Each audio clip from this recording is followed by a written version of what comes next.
What is up? It is 3 and Out all across the Southern Pigskin Radio Network. BJ Bennett, Ben Troop, Christian Gokel here with you, and it's already a up-tempo, upbeat version of the show from what I could tell.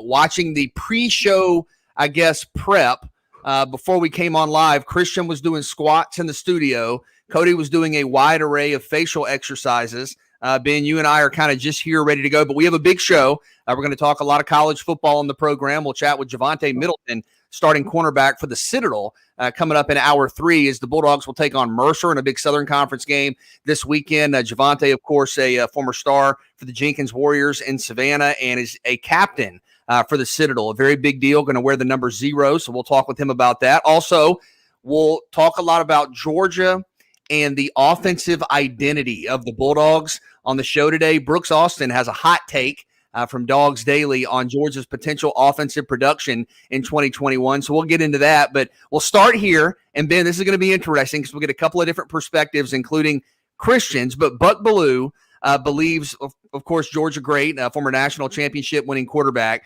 believes it's time for Kirby Smart to, quote, take the handcuffs off of the offense. So I guess my you guys know how I am. Words mean things. So I guess I'll ask y'all first. In your mind, interpret that for me. What does that mean? When I hear Buck Bellew say take the handcuffs off, that means that he's got caught up in the sexiness of these other offenses and he's box score watching. He's looking around saying, okay, Georgia's winning games, but I mean, if the offense was a little bit more explosive, the games wouldn't have to be close. Like JT Daniels is a big reason why he's saying it. You look at what he was able to bring to a down the field passing game for a team that's known for running the football. And again, it kind of goes to the fact that while Buck Bellew is the guy that obviously played at Georgia, it kind of goes to what Christian and Cody, as far as like being a Georgia like either a fan or just an onlooker, you always want to critique the offense. It's always going to be okay. The offensive identity. I don't think that Georgia's offense. I think Georgia's offense is going to be scary this year. I just think that they got away from what they did. Think about this. They got away from the run last year, Christian. Threw the ball down the field once JT Daniels got inserted in, and it's still not good enough because the games weren't blowouts. So to me, I think it's more or less they wanted to be a downfield passing game with a balanced running game. Is what I hear when you say take the handcuffs off. All right, so I have a few thoughts on this entire thing. Number one, I think it's really funny because obviously Buck Bellew knows more about playing quarterback than any of us here, but I do find it funny that Buck Bellew saying take the handcuffs off the offense when Buck famously completed one pass in the national championship game, the last national championship that Georgia won. So I do find that pretty humorous. But Cody and I were talking about this on second down. Define take the handcuffs off, because I think Georgia, for the most part, since Kirby Smart's been there, and this is pretty much what coaches do, is you want to take the best players you have on your team and put them in the best position to make plays. And that's what I've seen out of Georgia's offenses the last few years. The quarterback under Kirby Smart has never been the best player on the offense. It's always been a running back. His first couple years, it was Sony Michel and Nick Chubb. Then after that, it was DeAndre Swift. Jake Fromm was never the best player on any of the offenses. I would hear arguments that Isaiah Wilson and Andrew Thomas were the best players on those offenses, and those guys were amazing run blockers. So in terms of take the handcuffs off, I just don't know that Georgia's ever been in a position to run an offense like LSU ran a couple of years ago, like Alabama ran last year. You just haven't had the players to do that. Now, I will say this, and I think this might be a little bit of what Buck Bellew is referring to. Kirby Smart comes from the football school of, we're going to play time management, clock possession football on offense to help our defense be rested and more efficient when they go out there. So if you win a game 40-20, okay, we want to win that game 30-10. That's what I think Buck Bellew might be referring to here. But in terms of take the handcuffs off, I don't know if Kirby Smart has had the offense handcuffed or if just the players they have had have led to what you've seen in production during Kirby Smart's tenure. Yeah, and it is interesting because on paper, when you look at the offense, right, you see for this fall, a wide receiver rotation that could have 4 or 5 of the best receivers in the SEC. You see a quarterback that probably has a downfield ability that we haven't seen in quite some time with the Dogs. You guys know how I feel about this, and I think it's situational. To me, I think Georgia is absolutely at its best when it's running the football behind a big physical offensive line, when it's operating out of the power eye and it's throwing as a complementary kind of benefit to a downhill running game. And I even look back to last season. Georgia, when they ran the football more than 30 times, was undefeated. When they ran the football 30 times or fewer, they were 2-2. So I think not only long form history, but recent history suggests Georgia's at its best when it's lining up and running the football as a priority, as a focal point. But I do think there's a certain kind of truth to the adage of you need to reflect your play calling to your personnel. And on paper, Ben, is this going to be maybe at least potentially a passing kind of duo with Daniels and then the receivers out wide, Darnell Washington, that we haven't seen at Georgia in a long time, maybe ever? And I want to get some thoughts on this. Dog fans, if you want to jump in here, 342-7184, 912-342-7184. What do you want to see out of Georgia offensively? But how much are you kind of true to the adage, running back you? How much do you adjust to an offense with JT Daniels and George Pickens and Jermaine Burton and Kearis Jackson and Blaylock and Robertson and Washington and all these guys? And Ben, can you do both? I think you can do both, but the whole thing about it is this. Look how long it took to get to this point. I mean, since the days of Aaron Murray, you haven't seen the air raid with Georgia, but it took this long to get to this point. Darnell Washington, Jackson, and George Pickens and those guys, BJ, it's what Christian said. Good coaches adjust to their personnel. If like in the past, you had a bunch of thoroughbreds at running back, and you had road graders at offensive line. You know what they're gonna do. Darnell Washington, you know why he's out there catching the ball? Look, running through tackles, because he goes, look, I want to be the reason why the tight end position comes back catching the football. George Pickens, 2 years removed from a true freshman season, we thought was going to just kill it his sophomore season, and injuries kind of took away from that. So BJ, for me, I think it's a no-brainer. If you are Coach Monken, I get he was brought in to change up what they do in the passing game. He did not know he was going to have this many weapons.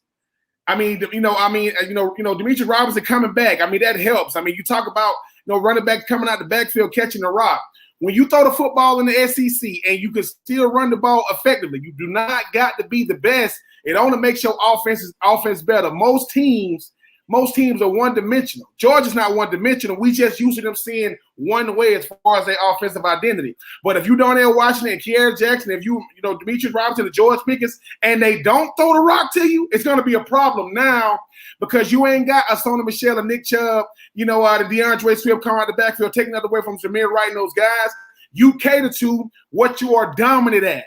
Then everybody else should benefit from it. I think that's what Monken and those guys are going to do this year. I think they're going to have to more than want to. Yeah, I don't know how much you can read into what Georgia's offense is going to be in 2021 by looking at 2020 tape, right? JT Daniels only got to play the last 4 games of the season. Todd Monken didn't get a spring. The offensive line was replacing a lot of guys' injuries and just the weird year that was COVID. But, I mean, just getting back to what Buck Bellew said, he goes, JT threw it 38 times in his debut against Mississippi State, and then the very next week, I was dumbfounded when Georgia only threw it 16 times. It makes no sense. The smart move is to open up this offense and start throwing it 35, 40 times a game. Buck, Georgia ran for 332 yards against South Carolina.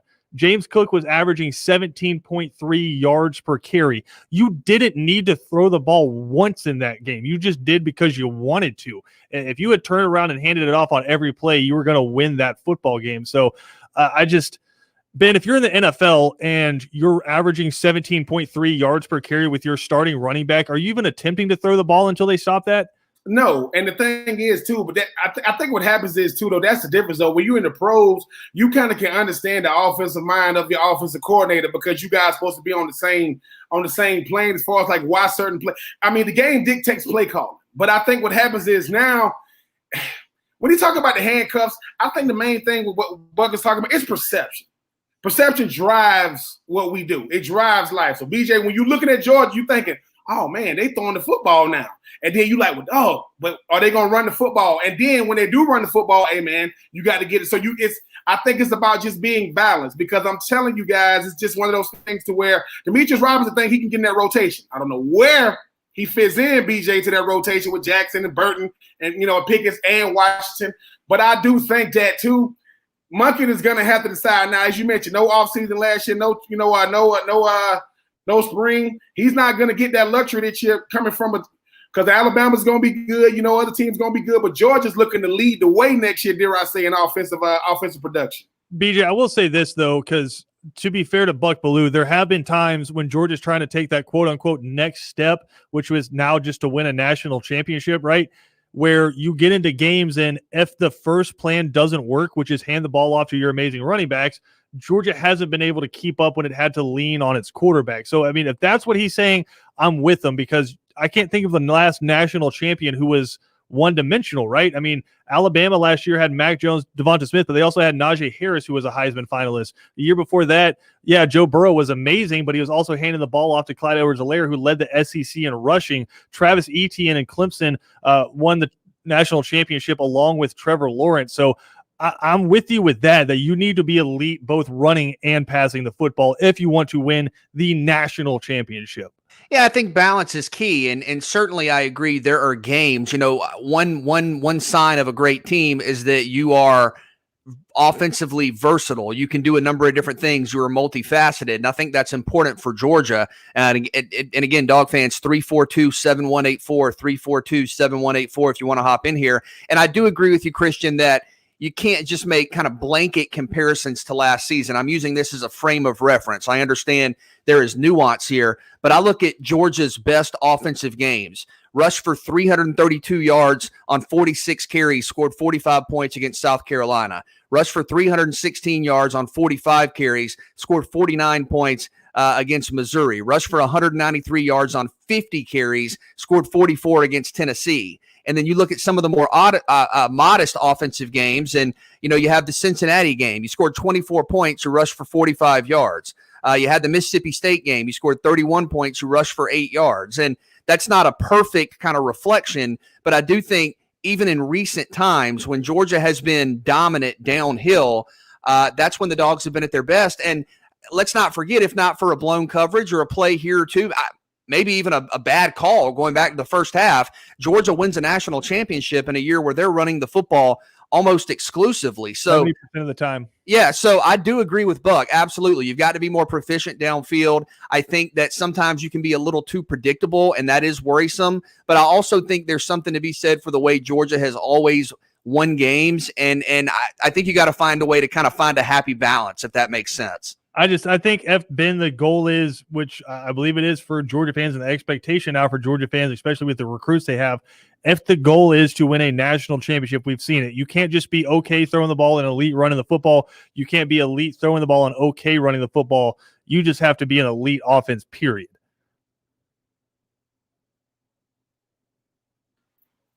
My bad, Hello? man. I'm just listen. I'm over here trying to balance it. I'll tell y'all about it. Hold on a second. Hold on a second. What just happened? No. You are so unwilling to talk Georgia Bulldog football as a Gator legend. You're just shutting it down. Wait. Let me, because I don't want this to be there. Let me say this. Listen. I am 4 years into this thing now. I have grown a lot. Let me just say this first. This is my disclaimer. I am a college football fan first, right? Before anything else. So you know who I'm rooting for, but at the same time, or you were just so overwhelmed by Georgia's offensive talent. No. Christian knows this. I love Darnell Washington. He scares me to death. Because you know what he is? He is a more athletic Leonard Pope. He is a fast Leonard Pope, and that scares me because he don't need to play extra pass to get open. But number two, George Pickens is tired of hearing about what his ceiling could be. He is sick of it. Demetrius Robinson, BJ, he don't want to go out saying my career didn't turn out what I want to, being a Georgia guy coming back from Cal. And if you coach Monken, you don't want to be that offensive coordinator that couldn't get it done with this many weapons. So for me, Georgia can pick whatever they want to be on offense. They just have to make sure they stick with what, because they can't start with this and end with that.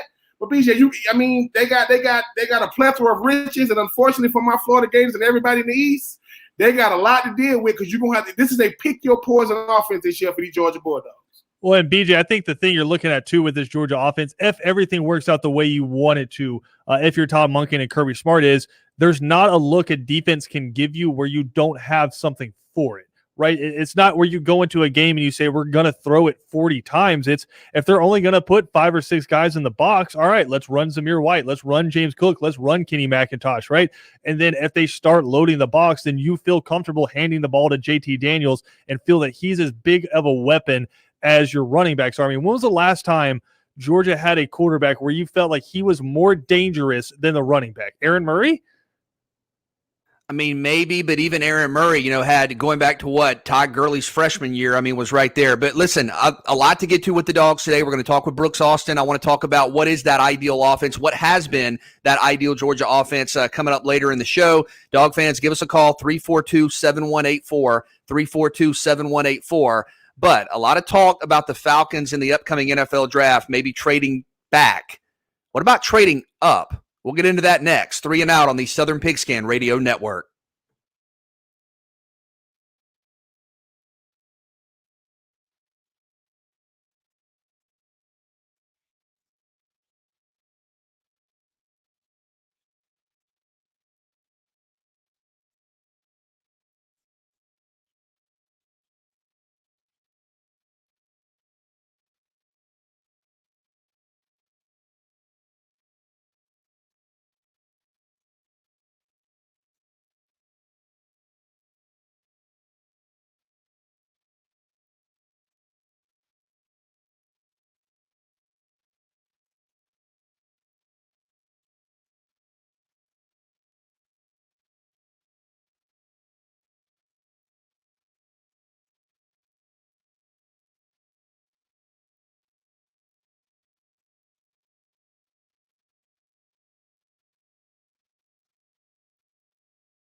I like the energy of today's show as we're back here with you 3 and Out on the Southern Pigskin Radio Network. Christian's having a full dinner, right during the middle of the show. He's got like one of those glacier cups that you can put some water in on a Thursday, and then next Wednesday, it's still got the ice cubes and everything.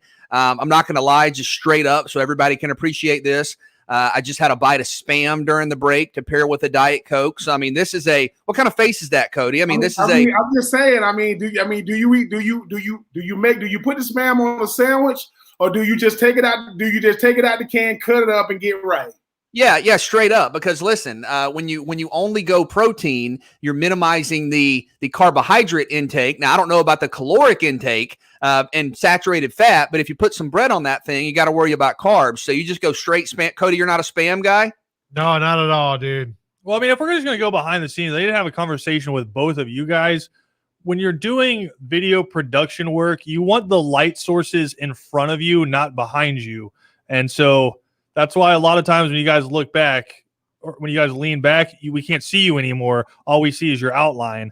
So it's just something to keep in mind in the future. All right. Well, you want to know something that really makes that advice even worse is I moved to this position because I thought it was the best light. Like when I was in the other corner, I was looking like a vampire, like I was kind of disappearing. So I thought I at least had kind of a little more clarity here, but a lot to get to on the show. And we talked about the dogs. We'll talk some more Georgia moving forward, but Mel Kiper has his mock draft 3.0 up.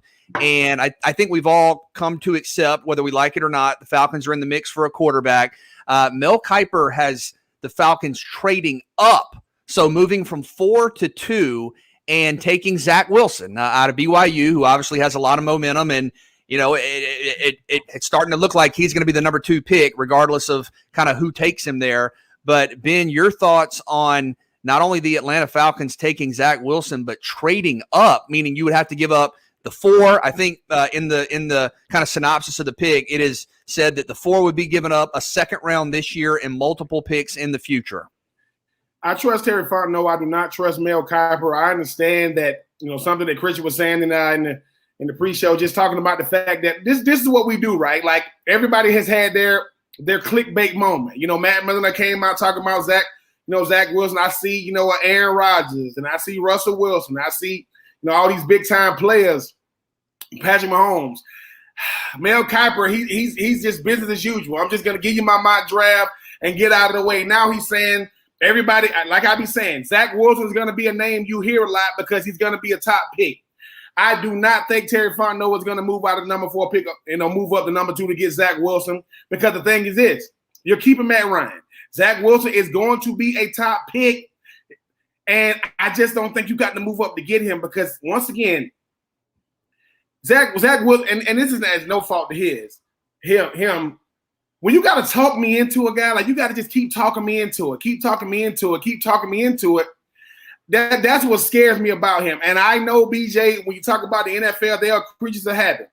Traded up, and I believe, I think they traded up to get Julio. I don't think they traded up to get Matty Ice. But I just think that when you look at what's going on right now, Zach Wilson is a good player.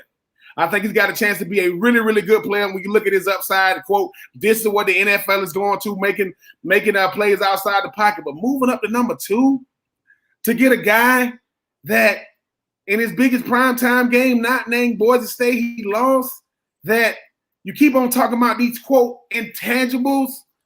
Look, he was probably the best player on the field every time he stepped out there, in his college career. That's not going to be the case. So for me, well, that's what I'm saying. Well, yeah, I mean, Grayson McCall was like, hey, we do this for real down here in Conway. But I just think for me, you don't got to move up to get a guy that I think is going to definitely go high, but I don't think that's the guy they cover. What I say? No, Cody and I both pictured in our head at the same time Grayson McCall saying, we do it down here for real in Conway. Like, I'm just saying. I'm just doing math in my head, right? And the Falcons, the NFL set the floor for the salary cap this year at $180 million. The Falcons are roughly at $198.5 million right now. So if it's at 180, they're $18.5 million over the cap limit right now. They're going to try to rework deals with Grady Jarrett, Deion Jones, Jake Matthews, but you're not in a very fortuitous salary cap situation where you can go out and sign free agents. you're definitely not in a salary cap situation where you can afford to mortgage your draft to move up and draft a guy who's not going to play this year, right? You're just not in that position. And so I was talking to Cody about this. If you put Justin Fields and Zach Wilson up there and you have them comparable to each other, one of them's going to be there at 4.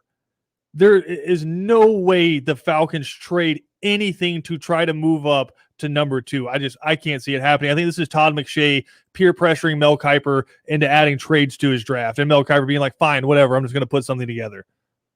Well, yeah, you go with the hot name. You go with the guy that everybody's talking about. You go with the guy for which every time you turn, first is, hey man, pump the brakes. Everybody thought that the surefire number 1 was Mitch Trubisky. I said, I don't know if everybody thought that. The Chicago Bears thought that. I don't know if everybody thought that. But when you're talking about a guy like Zach Wilson, you start asking yourself, okay, if he goes number 2, he's going to play. If he goes to the Jets, that means Sam Darnold's moved on to greener pastures. He's going to play. If he come any quarterback coming to Atlanta is not going to play, not because Matt Ryan is better than them, but because Matt Ryan is going to make $40 million. He is going to play when you're paying that much money.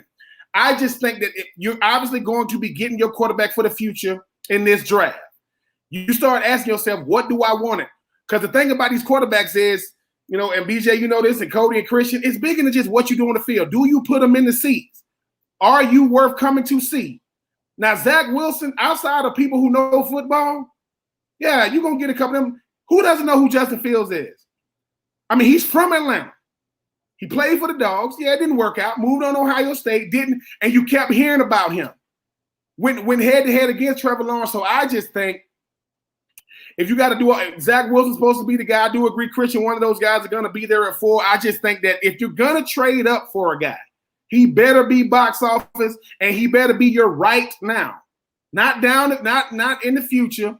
And if I'm trading up to get a guy who's going to hold a clipboard, I just don't understand. The only guy, BJ, that's worth jumping up and trading for would be Trevor Lawrence, and he's untouchable right now. Well, and to that end, while you guys are fretting over what the Falcons are being projected to do in Kiper's 3.0 draft, the Jaguars taking Trevor Lawrence at 1 and at 25, Christian Barmore, defensive tackle, Alabama. So that would be my dream scenario. I do think what Mel's projecting here, just from my standpoint, not likely. Terry Fontenot to come in and then trade up to 2, that would go against kind of his track record and would be a really risky move. As you said, for a guy in Wilson that most pundits feel like is in the same tier group, it's Justin Fields. And just the way it's going to go, one of those guys is going to be there at 4, almost certainly. So I don't know that this is plausible necessarily for me. I'm sure Mel's hearing things and knows things, but I do like what he has with Jacksonville with Lawrence and Barmore. But I still think Atlanta probably feels comfortable here in late February that they can stay at 4 and get Fields. And I just have a hard time believing, guys, and who knows, I just have a hard time believing that in that organization they think Wilson is dramatically better than Fields. I understand this too. Tom McShay, Mel Kiper, Matt Miller, these are the guys for which when they say something, everybody listens, right? That, but the thing about it is they're not the end all be all. I go back to the draft that Mel Kiper was talking to somebody was interviewing a GM talking about Mel Kiper. They was like, look, I respect Mel Kiper, but Christian, what did he say about Clausen? That if he don't become, if he wasn't I think it was Hall of Fame quarterback, he was not Hall of Fame, All Pro quarterback, he was going to retire in 2020. So that just lets you know right there. When you say, I'm just saying, somebody said they saw Mel Kiper Jr. running for office. I wouldn't doubt it. I'm just saying when you talk about these things, BJ. But I just go back to this: when it comes to quarterbacks, that's when you're going to reach, right? You're going to reach for a quarterback. Good, not good, high ceiling, all these. That's the thing about Zach Wilson. Every year you're gonna have the guys that we think are no-brainers, the Justin Fields, the Trevor Lawrences, the Trey Lances, the Mac Joneses. Then you're gonna have the guys for which you're gonna hear their name a lot, moving up to the draft because we haven't seen a lot from them. So I'm just saying, when you talk about a team like Atlanta, they need a guy, 1, that's already box office, 2, gonna put him in the seats, and 3, you can build a team around. That's it. That has Justin Fields written all over it. Not saying Zach Wilson can't, but Zach Wilson's biggest competition in 2020. Coach Carolina, he lost, and people trying to justify. Well, I just, like I said, if he goes to Atlanta, obviously I'm gonna have to root for him because that's my piece up A-Town down boys. But I just think that if Justin Fields is a guy that's from the state of Georgia, did what he did, against big time competition, I think that's the guy you want. But I do appreciate Mel Kiper for kind of getting into this sensationalized media stuff. These clickbaits, even Mel Kiper Jr. got to get in on that, I guess.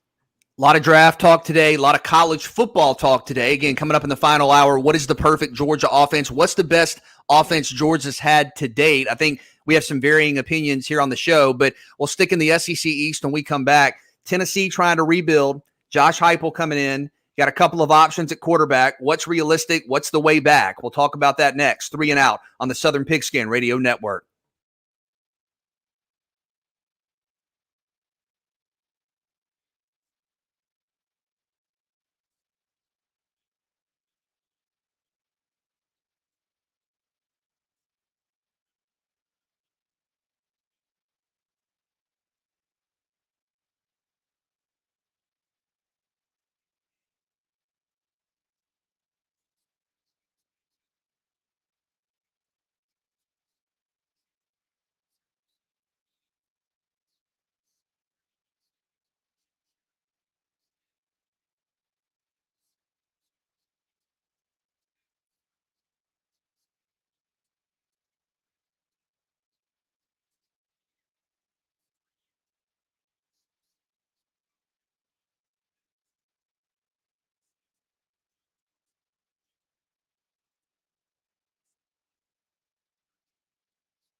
BJ Bennett, Ben Troop, Christian Gokel back here with you 3 and Out on the Southern Pigskin Radio Network. Cody Queen alongside as well. Coming up in the final hour, we'll chat with Javonte Middleton, team captain, starting cornerback for the Citadel. The Citadel going to take on Mercer this weekend in their spring opener in a big SoCon game. And Javonte going to wear the number 0, which is a new tradition at the Citadel. And a young man out of Jenkins who's accomplished a lot on the field, off the field, and one of the leaders for the Citadel. Really excited to chat with him. And then we'll continue to talk some Georgia Bulldog football with Brooks Austin coming up in hour 2. Certainly chime in 342-7184. But Ben, when you were at the University of Florida, Tennessee was something serious. You talk about the names, and they're some of the best we've seen in the SEC.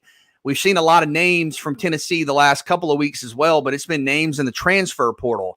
I mean, you're talking about Jared Guarantano, Ty Chandler, Eric Gray, Henry To'o, Key Lawrence, Wanya Morris, some of Tennessee's best players. And I think one of the obstacles for Josh Heupel in year one is going to be he's going to be under the scholarship total of 85 because you can only bring in 25 players a year, and you've obviously lost more than that from your 85 from last season. So you're going to have some depth issues. You're going to have the normal transition that any first-year staff comes with.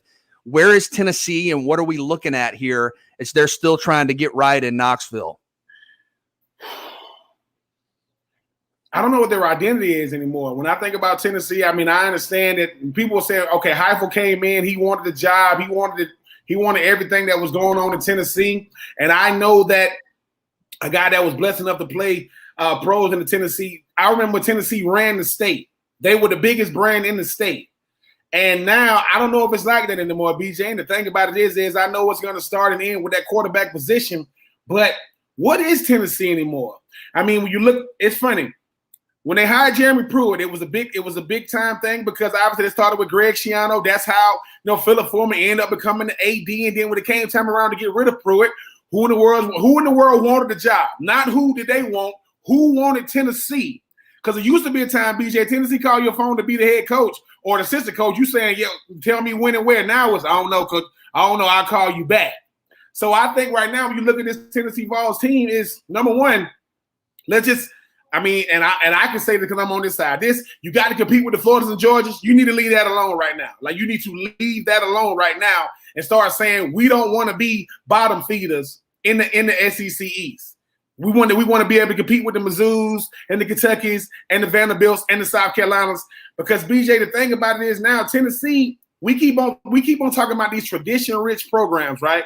Like Miami, the U. Well, it's been a long time since they've been there. Yes, I was at Florida when Tennessee was Tennessee, but that was 21 years ago. So all I'm saying is for this Tennessee Vols team to get back to where they need to get, it's going to start on the offensive side of the ball. I don't know if it's going to be Hendon Hooker. I don't know if it's going to be JT Stroud, Harrison Bailey. I don't know who it's going to be because I don't know if that high. It's not going to be JT Stroud because he gone. Oh well, it's not going to be Harrison Bailey or Hendon Hooker. I don't know if the way they ran the offense at UCF is gonna work in the SEC because you got athletes that can stop that nonsense. When you talk about it up tempo, everybody gonna do all. I don't know. So for me, it's who's gonna be a quarterback, what's gonna be your offensive identity, and how much patience is the Tennessee faithful gonna give Heupel? Because we've been preaching patience for what 10 years now with Tennessee. I don't know if this is gonna be the year, but they're gonna have to do something and in a hurry. It is fascinating, BJ, because you go and look back through Tennessee's records, especially since Philip Fulmer left, and you have a 9-win season, a 10-win season, and then 2 more 9-win seasons. But outside of that, you're real close to 500 in all your other seasons. I think a lot of that has to do with the fact that you really didn't have consistency inside the head coaching ranks and maybe didn't make the best hires, right? Lane Kiffin, if you make that hire 10 years later, it's a different hire, but that was just a weird circumstances with Lane Kiffin. Derek Dooley was an odd hire, right? Is a legacy hire, didn't really, I don't want to say he didn't earn it because these guys, all these college football coaches that have coached at a high level have earned the job, but maybe over some other guys that have gone in there, right? I think the best thing he did in his tenure was the pants that his mom specifically had made for him that were the Tennessee orange. But besides that, nothing memorable about the Derek Dooley tenure there. And then Butch Jones, he had a couple of 9-win seasons, but also a 5-win season and a 7-win season. So when we talk about Tennessee has to get back to Tennessee football, we're really referring to something that hasn't been around in over a decade, 15 years. So what do you mean when Tennessee has to get back to Tennessee football? I think it's the same situation Auburn's facing right now, is you don't want to get back to something. You want to start looking to what you can become. Yeah, I agree. And Tennessee's in a tough spot, sort of like, Ben, you mentioned Miami and maybe Florida State to a certain extent, Nebraska, in that you're always going to have that shadow. You're always going to have the 90s, looming in the background. But as you mentioned, we're a long way away from the 90s. I mean, we're a long way away from Peyton Manning and T. Martin and, Al Wilson and Albert Haynesworth and, the stretch of running backs. I know you played with a couple of those guys, Ben. To me, when I look at Tennessee's path back starting in 2021, it has to start with the quarterback position. And you've had some modest offensive production the last few years. I like a couple of the candidates. I'm a big fan of Harrison Bailey. The prep accolades speak for themselves. I thought he was good in limited action last year. Didn't play a ton, but completed a high percentage of his passes. And then Hendon Hooker was a good quarterback for a national program for a couple of years. He didn't, play for the national title, but he was winning games at Virginia Tech, was putting up nice numbers. I mean, how do you guys, I'll ask you this, how do you make sure that it's a healthy quarterback competition and not a negative quarterback controversy? Ben, I think you just have to go with whoever the hot hand is and whoever's the most efficient, because it's going to be bad next year, right? It's hard to look at Tennessee's schedule last year and anybody's schedule because of COVID and really draw a lot from it. But if you just go by winning percentage, they had their worst year in the history of the program last year, period. The lowest winning percentage in the history of Tennessee football was last year. Oh, and by the way, all of your talented guys, for the most part, have hit the transfer portal and are gone. And you hired Josh Heupel after the early signing period, which is when the colleges you're competing against pretty much have their recruits locked up. So not a lot of help coming in for this season. I think 2021's a wash, Ben. I mean, I don't know if they win more than one game maybe in conference. It's going to be bad. It's going to be bad. But I will say this. When you talk about who is going to be the guy, right, this is when playing a skill position, not at quarterback, helps. My senior year, obviously, we had Chris Lee, we had Engel Martin, and then going into the spring, everybody was like, who's going to be the guy? So I would go to the other skill position guys and goes, look, it is our job to make sure these guys get a good look. Don't be out there dropping balls and missing assignments, because, like, if I'm in with a certain guy and I play better, if I'm in with another guy, so if I'm in with Engel, if I'm in with Chris Lee, I'm going to make sure I'm giving both of those guys the best look possible, because the players decide. As much as the players will decide. Now, Zook ain't finna come to me and say, hey, man, who you want? No. If when they turn on the table and I'm running the corner route, they shouldn't be able to tell who threw it to me. They should be able to go back and say, okay, I like this. So to me, those guys that play those skill positions, they'll decide if it's going to be Hendon, it's going to be Harrison Bailey. And that's what I like about a real quarterback competition. You're going to get first team reps against the first team defense, and you'll get some real looks. That's what I do like about these situations like this, because let's face it, BJ, Hendon Hooker would not be coming to Tennessee if they was loaded at quarterback and there was no room. He would not have transferred in. Transfers come in because I say I can beat out what's there. I look at what's there and go, I can beat those guys out. But I do think Harrison Bailey is the guy that's probably gonna get to me a bigger nod, because I think he brings a little bit more athletically, just a little bit more. But I don't know what type of offense Heupel is going to want to run. That's the thing. I don't know, because once again, what works other places in the SEC, I don't know if it's going to work consistently. It'll work, but you want something that you can go into the offseason, building on the previous year. Not, hey, man, we got to throw that out because that didn't work. So for me, it's going to be a healthy competition, BJ, and the skill positions will decide which guy run out there, week one. BJ, I got to correct myself. I forgot about the 1906 and 1909 seasons for Tennessee, in which they went 1-6-2. But outside of that, 2020, the worst season in Tennessee program history. Well, that's the kind of clarity you get here on 3 and Out. Look, we mess up, we're going to come back and we're going to correct it. And I like Tennessee's foundation at quarterback. I think you have options, Ben. I think the guy you were thinking about, Brian Maurer, along with Hendon Hooker and Harrison Bailey. So I like the depth there, but the schedule's brutal. The SEC is is impossible, especially when you play Alabama as your common opponent. And then out of conference, they have Pitt, and that's going to be no joke. Pitt brings back Kenny Pickett, and you have South Alabama. Yeah, that defensive front, and you have South Alabama. And Tennessee has not done well with the Sun Belt. And South Alabama's starting quarterback, anyone? He's an Alabama guy, right? Oh, South Carolina guy. It's Jake Bentley. Yeah, Jake Bentley, former multi-year starter. They can't escape him. Right, so it's a really tough schedule. We'll see with Tennessee. BJ Bennett, Ben Troop, Christian Gokel here on 3 and Out. We'll come back with more on the Southern Pigskin Radio Network.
Back in the first segment, we had a little bit of a mystery as Ben briefly disappeared for about 30 to 45 seconds. And Christian, I got some connects down in Jacksonville, so I'm going to address it right here. Tyler Eifert on the way out, James O'Shaughnessy, free agent. Was that the Jacksonville Jaguars calling to see if you would become a part of this new – it's the new generation. It's Trevor, the part of the new passing attack down in Jacksonville. Trevor is a part of new passing attack. They did not call me. When they did call me, I was like, hello? I was like, yeah, this is me. Oh, I'm sorry, man. We got the wrong number. I'm like, oh, we thought it was Ben Watson want to come out of retirement. No. Oh, I understand Tyler Eifert, BJ, but O'Shag Hennessy? O'Shag Hennessy, the only baller not named O'Shag Hennessy is Mercedes. Oh, is Mercedes Lewis coming back?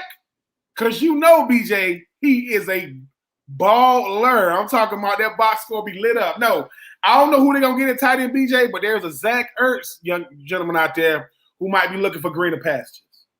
Ben, I don't know, man. If you get out there and you're just in the goal line formation, can you at least give them like a good like play action pinch where you just roll out on the flat and score a touchdown? As long as listen, 3 yards in, I can give them, but and the thing is this though, if I do score, Christian, I'm gonna be like, listen, and at the post game press conference, I've been doing this. I'm retiring right now though. Like I'm not going. That's my last game. So what's your touchdown celebration that you're doing before you pass out?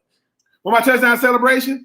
Yeah. Listen, I might throw up that 4-7-8 on them. Let them know what I represented. Shut up, there BJ. There it is. We'll come back. We'll take 3 next. 3 and Out on the Southern Pigskin Radio Network.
Back here at it for hour 2 of 3 and Out, all across the Southern Pigskin Radio Network. BJ Bennett, Ben Troop, Christian Gokel, Cody Queen alongside. We are glad to be with you. Tweet at us at Pigskin Radio.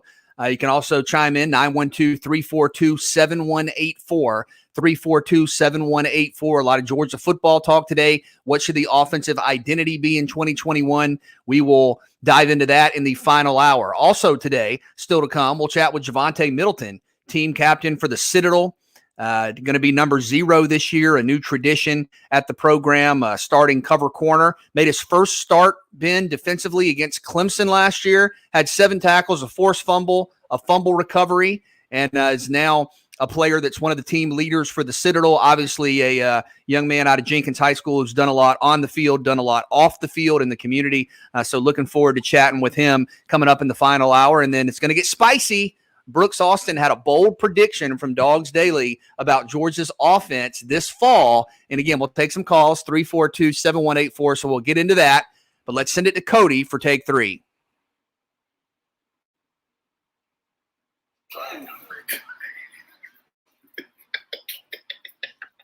It's amazing. Cody, I see your lips moving. What's the Meghan Trainor song? We see you. I can't hear you. No, your screen is muted. I think folks can hear you on the radio, but Ben and I can't hear you. Your StreamYard. No, it's because we had Christian down, and on the main one, if you have him down, you cannot speak. Now we are good. We gotta have a blank screen for Christian as we do this take 3. Take 1. Which is more likely? Braves repeat as division champs? Or Braves miss the playoffs? Oh, come on, man. Braves repeat as division champs. And look, there may be some relative questions about the bullpen, the bench. This team is still stacked. This team is still loaded. This is still the team you got to go through in the NL East. I like that the Mets have made some moves. I like that the Nats are feeling all right. Got another starting pitcher. It still goes through the A. And now that you've re-signed Marcell Ozuna, the lineup is as good as anybody's in baseball, maybe outside of the Dodgers. I think the starting rotation is about as good as anybody's in baseball outside of the Dodgers. The questions are minor questions. This team's still the favorite. They're making the playoffs. They're winning the division. I agree. I think when you look at this Braves team, BJ, they built a culture of winning. When you talk about the core nucleus of this team, that's guys like that's guys like Ronald Acuna and Ozzie Albies, guys that only know winning. Yes, I know Austin Riley is going to have to prove that he could be an everyday third baseman. You went out there and signed Marcell Ozuna before you even knew the DH was going to be added back for the 2021 season. Mike Soroka should hopefully be healthy. You still got a couple of pieces that you could add, but I think this team, and I'm gonna give a BJ Bennett where it's currently constituted. I think they're gonna be. I think they are built to win now, BJ, and I think they are built to win for the future because in my mind, I know that Alex Anthopoulos is not gonna say this. They ain't worried about their division. They don't worried about that team from LA with Dodgers on their chest. But to me, yes, they will repeat. They have 5 straight day games to come out the gate. They are ranked 4th in the spring power rankings. Yeah, they're not going to miss. They're not going to miss the playoffs. All right, Cody, hold on. What does having 5 straight day games have to do with winning the division? I am just giving you information. Oh, okay. Okay. Don't shoot the messenger. We're going to be without 3 and Out for a little bit, so we are sorry whenever it first comes on, but you will have Braves baseball. Okay, take 2. Peter Burns asked on Twitter, what is the best uniform in college sports? This should be a good one. Yeah, I'm glad I get this question, and I'm glad I get to go first because full disclosure, obviously people know about Ben, but I am on the show right now as I think Christian went to the store with 2 Florida Gators. Okay, we have a Florida Gator in Cody Queen who apparently is drinking chocolate milk out of a glass on the show. It's coffee. Okay, and we have Ben. You guys need to embrace the reality, and when Christian gets back, he'll affirm this. The best uniform in college football is Florida State. When you talk about the garnet, the gold, the helmet has been voted number 1 a number of times. Ben, I know you like the black alternates. The black alternates are nice. The basketball team wore the black alternates last night in the big win over the U. Before we go to any other teams, because I do want to give a shout out to some other teams, you're trying to sit here and tell me, Ben, I'll go to you first, that Florida State doesn't have one of the best uniforms out there. No. I knew you was gonna do this. I knew no one said they don't got nice units. But let's just talk about what it's really before I get to the okay. When BJ saw this question, he's probably reading and go, finally, man. Let me tell y'all this. There's no bias there with BJ. But did y'all hear what BJ said? He said they voted. So people outside of Florida State enthusiasts voted. No, I give it up. Florida State got some nice units, man. But this is the thing about BJ. Let me tell y'all this. Florida State can have on a bag. And BJ gonna say, did you see him?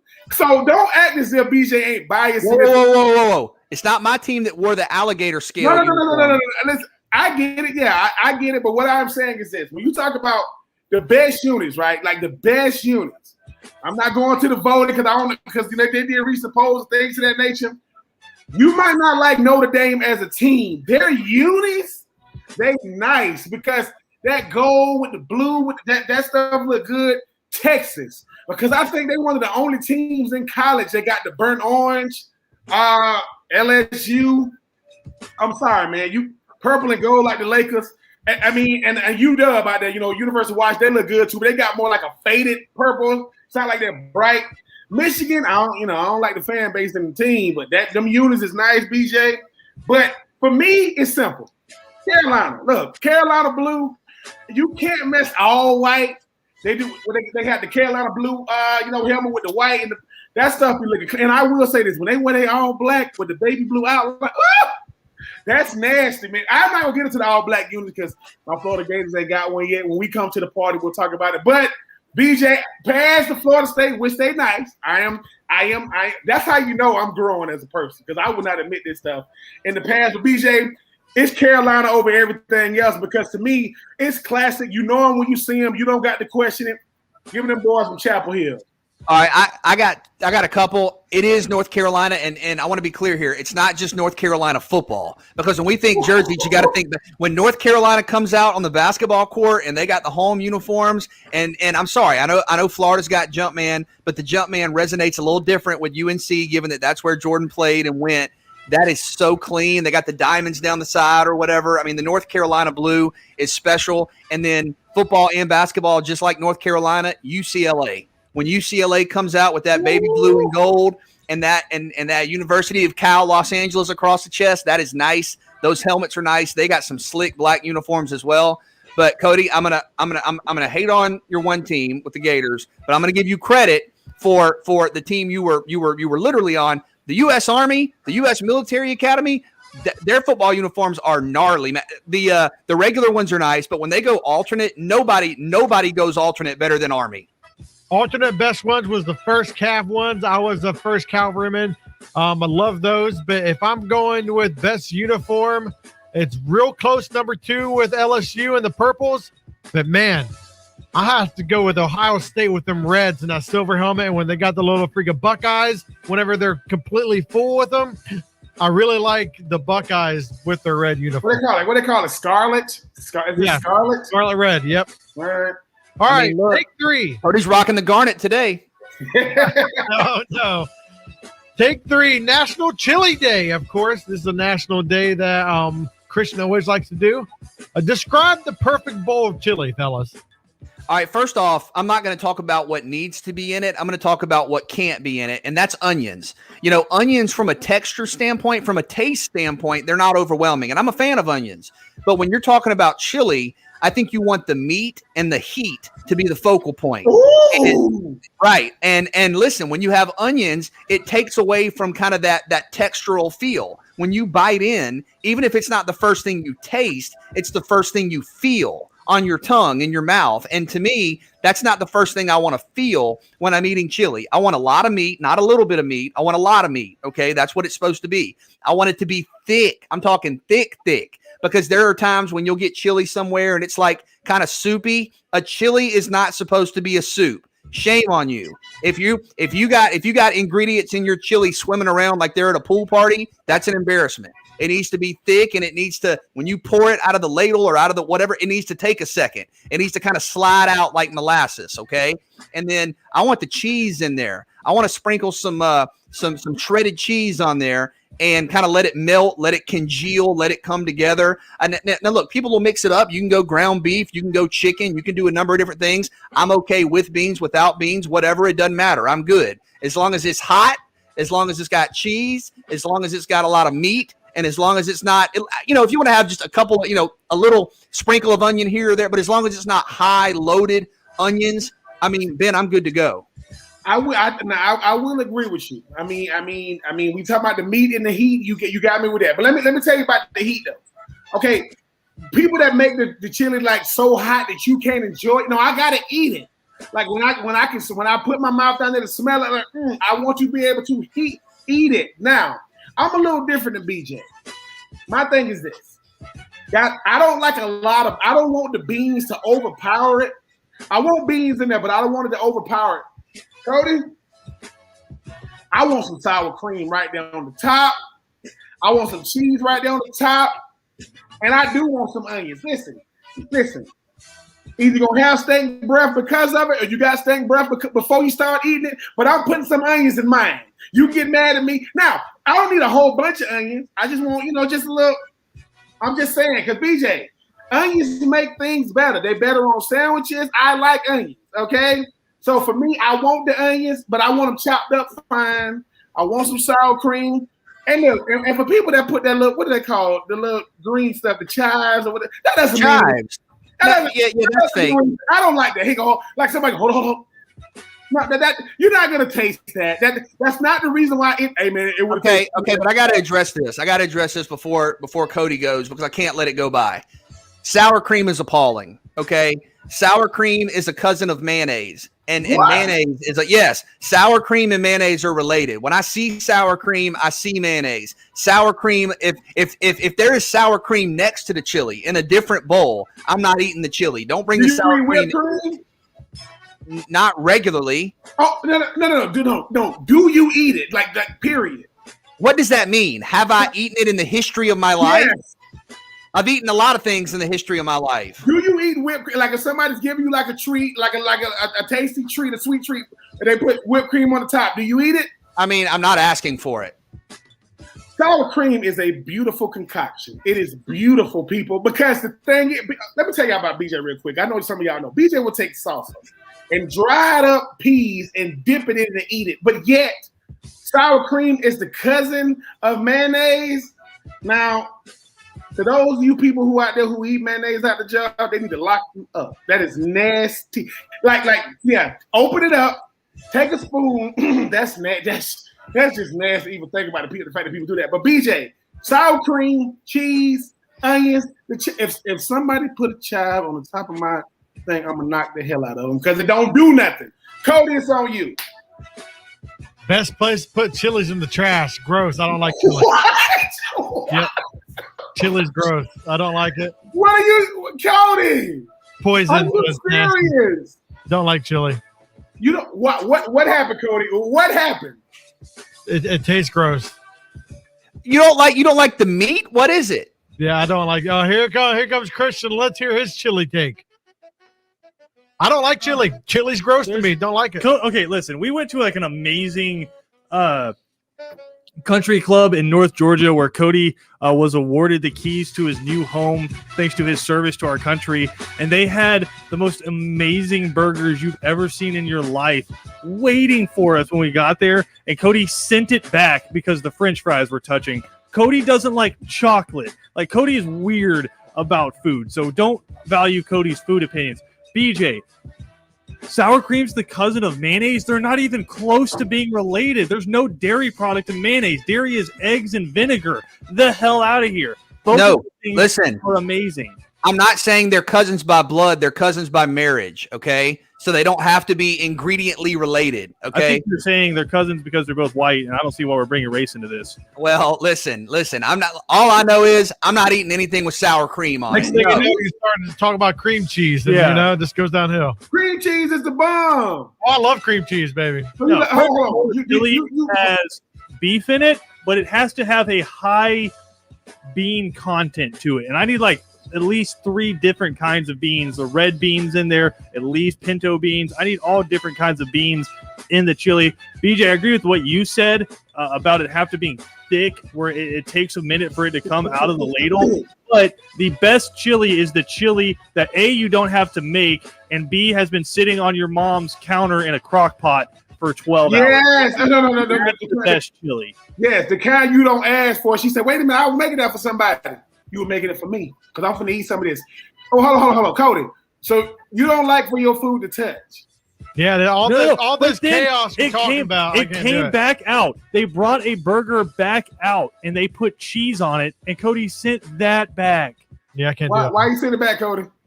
It's all the mixture. All this chaos you're talking about with the whole entire chili and the 50 million different type of ingredients inside of it. That sounds like chaos to me. I can't Cody do doesn't it. like macaroni and cheese. No, Cody! All right. Look, on that note, I got to shut it down. We got to change the subject. We just can't. We can't handle that. Brooks Austin going to join us coming up in just a little bit to make some projections about Georgia's offense. But offenses in general are changing. Might Kyle Pitts, Ben, Florida tight end, Kyle Pitts, be the ultimate example of the new positionless football player? We'll talk about that next. 3 and Out on the Southern Pigskin Radio Network.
Still to come on 3 and Out, we'll chat with Javonte Middleton in the final hour. Brooks Austin right around the corner. But a fascinating subject I wanted to kind of let you guys go back and forth on, is this is a little bit beyond my area of expertise. But Christian, you've talked a lot about positionless football, and we've seen that in the NBA, right? Where a generation ago you had a point guard, a shooting guard, a small forward, a power forward, a center, and now you just have the 5 best players out there playing basketball.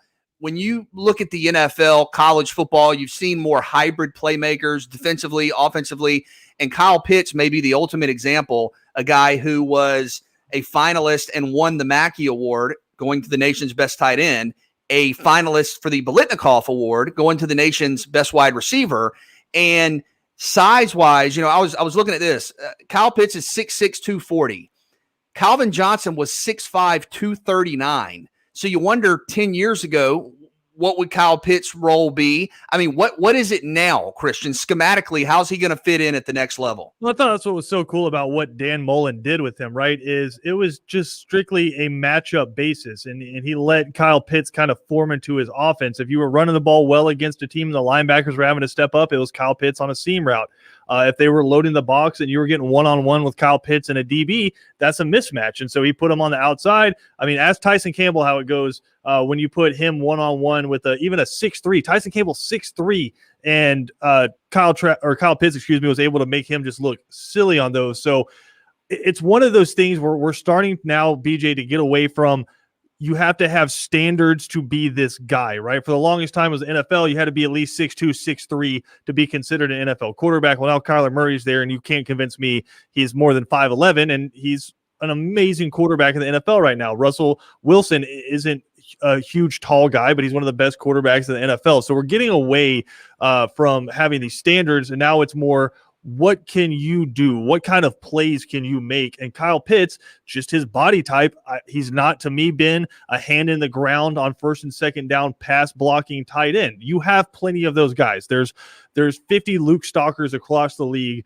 that are 6'4", 6'5", 260-pound guys who can run block, right? You don't need Kyle Pitts to do that. You need him to be, like BJ said, just a physical mismatch with anybody you put him on the field. I mean, what linebacker is going to run with Kyle Pitts? What DB is going to be able to match up one-on-one with Kyle Pitts? So now, instead of forcing him to be a part of your offense, you add him in, and you get to be creative and add something else to your offense.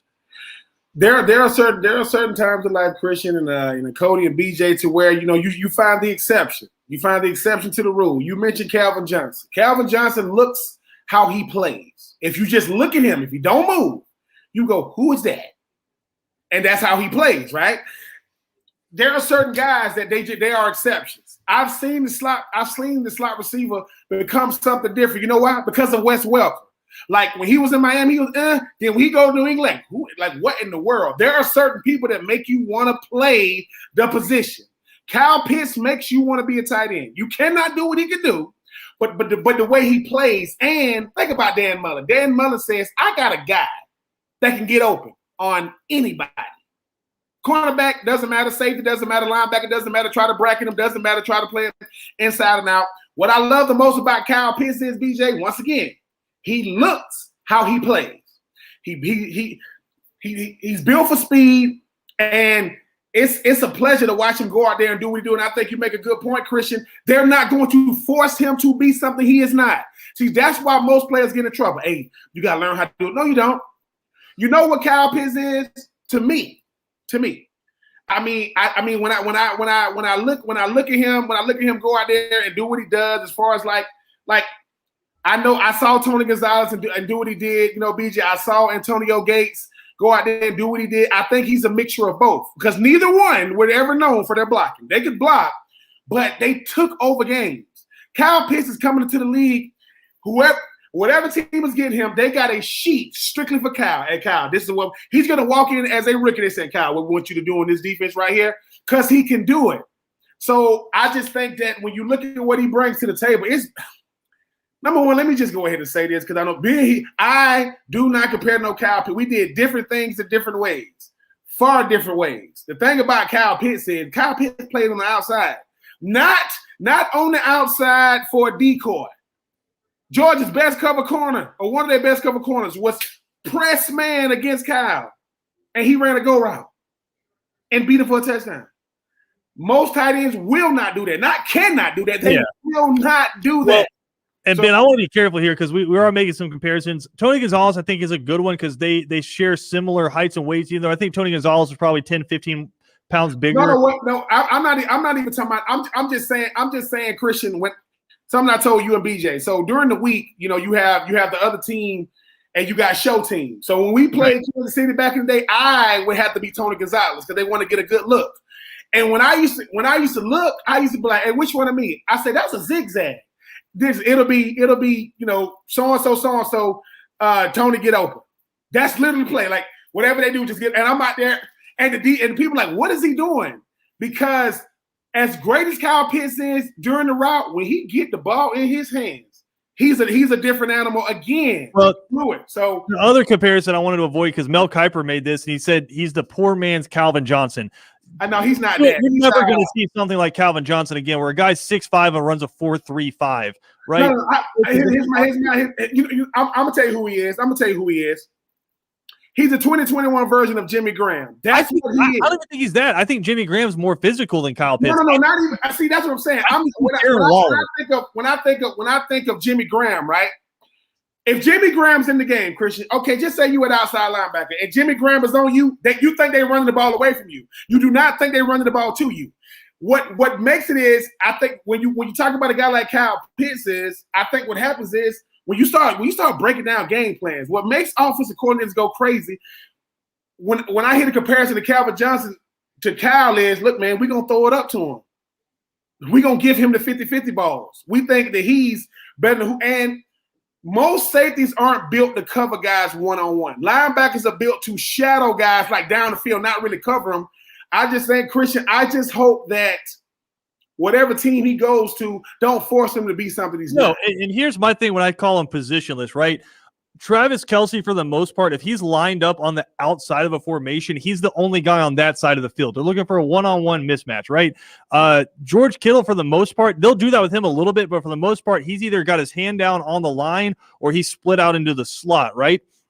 Kyle Pitts can play your flanker. He can play X. He can play Y. He can play Z. You can put him anywhere in any formation, and you can go, Ben, with two tight ends, fullback, and Kyle Pitts could be your wide receiver, the only wide receiver on the field. That's what I'm saying is NFL offenses have to be drooling when they're looking at him because there's no position he can't play and play at an elite level. Kyle Pitts is going to thrive if he goes to a team that has a dominant blocker or tight end. Like, can you imagine if he goes somewhere like the Saints with Sean Payton, where they can just get creative with him? It's going to be, or Green Bay with Aaron Rodgers. But BJ, I'm gonna show your Jags some love real quick. Just say the Jags had 2 top 10 picks. Just say you go out and get a Mercedes Lewis because Mercedes Lewis, he doesn't want to catch the ball when he's a blocking tight end. And you see 84 or whatever numbers going in motion, he is going to scare people to death. Because once again, and I don't like comparing them just because they went to the same school. Aaron Hernandez thrived with New England because they did not make him something he wasn't. But think about it. He did not make him something he wasn't. They got Gronk for that. But I'm telling people right now, when you look at a guy like Kyle Pitts, what I like the most about him is, man, he wants to create problems out there. I mean, that first game against Ole Miss, when he caught it and ran away from old boy, that's the DB chasing him. So I just think, Christian, too, there are some offensive coordinators doing their hands like this right now because BJ, like this. It's like this. We play old man football. You got Kaysen, right? Kaysen is not the most athletic guy out there. But hold on a second. If Kaysen is driving home, Ben, if Kaysen is driving home from work listening, he just got compared to Kyle Pitts. You got to understand what I'm saying. Think about this. 2 things. Okay, we show up to the field, right? Christian sees me, gets out. Christian goes, that's what I'm doing. That's what I'm covering. If Kaysen gets out, you got a guy who has unlimited energy. You're like, Kaysen, go ahead and get open for me. That's Kyle Pitts. He's going to get open for you. He's going to make a play for you. Christian, I would love him to go to them A-Town down Falcons, but they got pick number 4. They're going to get Zach Wilson. Yeah. Dog fans, Dog fans, stay with us. We're going to talk about Georgia's offensive potential in 2021. Brooks Austin will join us next. 3 and Out on the Southern Pigskin Radio Network.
It is 3 and Out all across the Southern Pigskin Radio Network on a Thursday afternoon. BJ Bennett with Christian Gokel, Ben Troop, Cody Queen. We got Brooks Austin. I'm seeing 5 people, including myself, on the video stream. This is sensory overload, and we have a hot take to get to. I'm excited about this as Brooks Austin joins us from Dogs Daily Sports Illustrated. And Brooks, always love your coverage of the Dogs, man. I love bold predictions as well. And you said today that you think Georgia will have not 1, but 2 wide receivers top the 1,200-yard mark this fall. Thanks for joining us. Walk us through that. And hot takes to make sure I'm here on 3 and Out. But no, history not only says it's doable to have 2 1,200-yard receivers in one season, but it's actually kind of on Georgia's side. I mean, it's still going to be really, really hard to do, but just take a look at it. Back in 2003, USC had Mike Williams go over 1,300 yards and Kerry Colberry go for just over 1,000. But that was during a time in football where Matt Leinart only completed 20 balls per game. So things have escalated just a little bit from then. 2007, Texas Tech, Michael Crabtree goes for over 1,900 yards. Danny Amendola comes back, 1,245 in the same season. 2012, West Virginia, Tavon Austin, 1,289 yards. Stedman Bailey, 1,600 yards. And then fast forward to the last couple of years of college football, and we see in 2019, Jamar Chase, 1,780 yards. Justin Jefferson, 1,540 yards. And then flash forward this year, and Bama, you got Devontae Smith winning the Heisman at 1,856 yards, and Jalen Waddle in those first 4 games, which was averaging 140 yards per game. So he was on a clip to go over 1,800 yards himself this year. So this is the way football is moving. And I know over the past, decade, it seems like Georgia's been a run-heavy football team. And yes, that is true. But I mean, Alabama had Najee Harris in 2020. LSU had Clyde Edwards-Helaire. West Virginia in 2012 was averaging 171 yards per game on the ground. These explosive offenses, I know everyone's telling me there's a lot of mouths to feed. Explosive offenses leave food on the table for everybody. And typically, historically, the 2 big dogs eat the most in the wide receiver room. I see no reason why George Pickens can't have 1,500 yards this year. I see no reason why Jermaine Burton can't go over 1,200 yards this year. JT Daniels averaged 310 yards per game in his 4 starts. If you just extrapolate that, like if he doesn't make any improvements, which I fully expect he's going to, if he doesn't make any improvements this offseason, that's a on clip and on pace for 3,700 yards in a 12-game season. I don't find it unreasonable to think George Pickens and Jermaine Burton's going to take off 2,400 of those. I mean, it sounds bold when you really think about it, and Georgia fans hear it and they're shocked because they haven't seen it. Terrence Edwards, literally the only one. They haven't seen it. So it sounds crazy, but it is football now. If you are a national title contender and you have an explosive offense, you rack it up just like this. And I think they're going to next year. I firmly believe it. Brooks, what does that do for a Georgia offense moving forward? Just say that does happen, right? Just say you got 2,000-yard receivers at Georgia, a run tradition heavy type school. What does that do for recruiting moving forward? Because you got to think, what we see is what you hope to become in 2022, 2023. So I'm a future Georgia Bulldog. I see Pickens, I see Burton. They got 1,000 yards next to their name. What is that going to do for Georgia football as far as like offense moving forward, which is really run heavy, road graders? Does that change the way we look at the offensive identity of football for Georgia? And Ben, it's not just offensively, right? Offensively, these weapons are going to start getting loose. You know, wide receiver weapons in high school, running backs are going to want to be more prone to come to a University of Georgia. But wide receiver has been a counter recruiting point against Georgia, and defensive line has been a counter recruiting point for Georgia. Guys come into the state of Georgia from Alabama, from Auburn, from Clemson, and they say, look, you're a top wide receiver here in Georgia. Why would you go to Georgia? They haven't had a 1,000-yard receiver since Terrence Edwards. Why would you go to Georgia if you're a defensive lineman? They haven't put a first-round defensive lineman in the NFL draft since 2013. It's consistently being counter-recruited at 2 positions for Georgia, and they've changed they're changing the tide at both of those positions. And I think you're going to start seeing them clean house. If they want a target, my God, they're going to go get them. As long as they have what we think, is an explosive offense like they currently have, guys are going to want to play in it, man.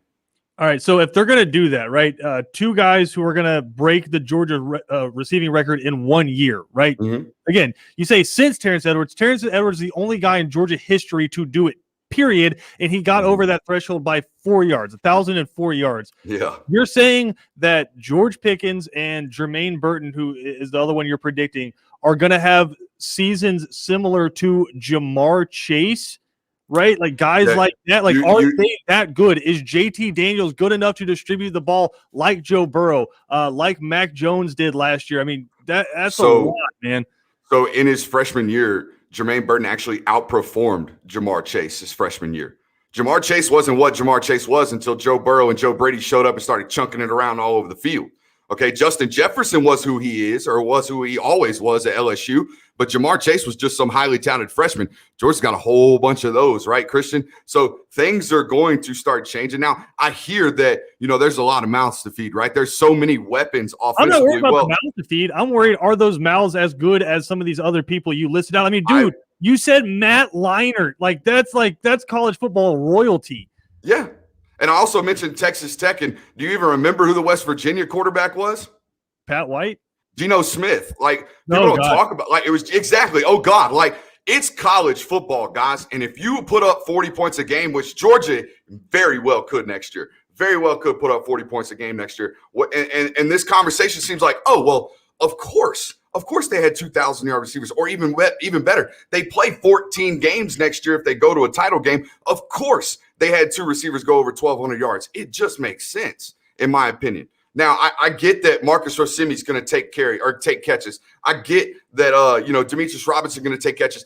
I could have said the same thing about Slade Bolden over there in Alabama. He was one of those quote-unquote mouths to feed, right? John Mechie, nobody knew who he was until the big dogs got up out of there, right? Until Jerry Jeudy left, until Devontae Smith, until Jalen Waddle, until all these guys leave. That's how it works with these premier programs. You don't have to play everybody. You play your best guy, and you let that guy eat. And then when he's gone and he goes to the NFL, it's the next guy's time to sit at the table and eat. That's how Clemson does it. That's how Bama does it. That's how Ohio State does it. That's how Georgia needs to start doing it. It ain't always got to be about get everybody happy and get everybody touches. No, give the touches to the best football players. That's how you win. We're chatting with Brooks Austin. Sports Illustrated Dogs Daily has a bold prediction out for Georgia's wide receivers in 2021. He thinks 2 are going to go over 1,200 yards. And you said George Pickens, obviously, also Jermaine Burton. I think most people look at Pickens and say, hey, that's a bona fide number 1. What is it about Burton, Brooks, that makes you think he would be that number 2, maybe over a Kearis Jackson potentially? I mean, route running and his ability to live on the outside. He can play a true Z receiver. He can be the true outside number 2 to George Pickens. Kearis is great after the catch. If you watch Georgia, they design most of their, screen passes, tunnel screens, bubbles, things like that for Kearis. He's great with the ball after the catch. Now, can he line up outside and one-on-one coverage against a corner like Derek Stingley or Patrick Surtain and create space off the line of scrimmage? I don't know. We haven't seen him be able to do it. They haven't asked him to do it. But by God, they asked Jermaine Burton to do it as a true freshman on the road at Alabama this year, and the tape looked great. He did some things. He gave Patrick Surtain some issues early, and you saw them target him a lot more in that football game because he was stepping up to the occasion. He was creating that needed space against those elite corners. That's why I just believe in the guy. I know that the progression of this athlete for me is that of a guy like Devontae Adams or a guy like Odell Beckham, these 6 foot, 195, 200-pound wide receivers that are absolutely incredibly good at beating man-to-man coverage and getting open. That's what this guy does on the outside on a consistent basis. And this year, I think he's going to get more and more opportunities. You saw what he did with that against a school like Mississippi State. Went for 8 for 197 basically in 3 quarters. And then they took the foot off the gas. So he's got that. And all the other guys, I think they kind of use what they need from him. Arian Smith, they'll send him on a go route. They'll get him his 4 touches for 95 yards will be his type of stat line if he goes off, quote unquote, goes off in a football game next year. All right, now, Brooks, listen, the most highly scrutinized person on Georgia campus is the offensive coordinator, no matter who it is. It doesn't matter who it is. And the most loved guy is obviously the backup quarterback. Do you, with all these weapons, do you trust that Coach Mike is going to quote, as Buck Blue say, take the handcuffs off the offense? See, I thought he did last year, Ben. If you really watch it, and I think that's what's so important about what we do on Patreon. I don't mean to plug myself as I'm coming in and taking over y'all's show, but what we do over there is show you that Monken was dialing shots all year. He was dialing up shots all year. They just couldn't connect to him. They couldn't get quarterbacks to set their eyes to the correct reads. They couldn't even, and then once they got there, they couldn't even connect on those deep balls and those long shots. That's what Monken wants to do. That's what his MO is. That's what Kirby Smart brought him in to do.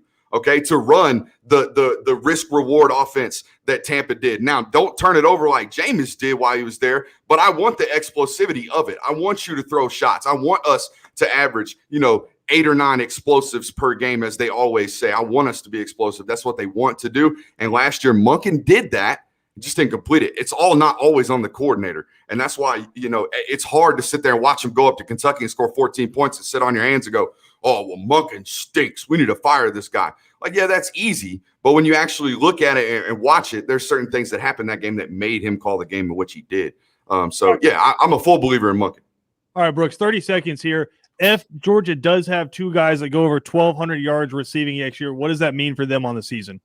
I mean, it doesn't guarantee a national title, but guys, the national title is the expectations for Georgia in 2021. All these seniors came back, rising juniors, draft eligible juniors came back.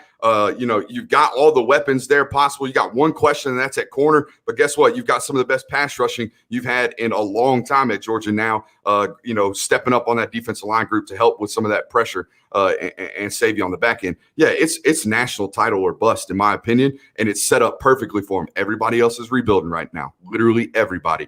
It is Georgia's time, and you have to address it like that, and you have to approach it like that. And I think the athletic department has, by shelling out multiple extensions and raises to coaches that they had to keep, i.e. Dan Lanning, saving him from Texas. Great perspective from Brooks Austin at Brooks Austin SI on Twitter, SI Dogs Daily. Brooks, thanks so much, man. We'll chat again soon. No doubt, gentlemen. Y'all be good.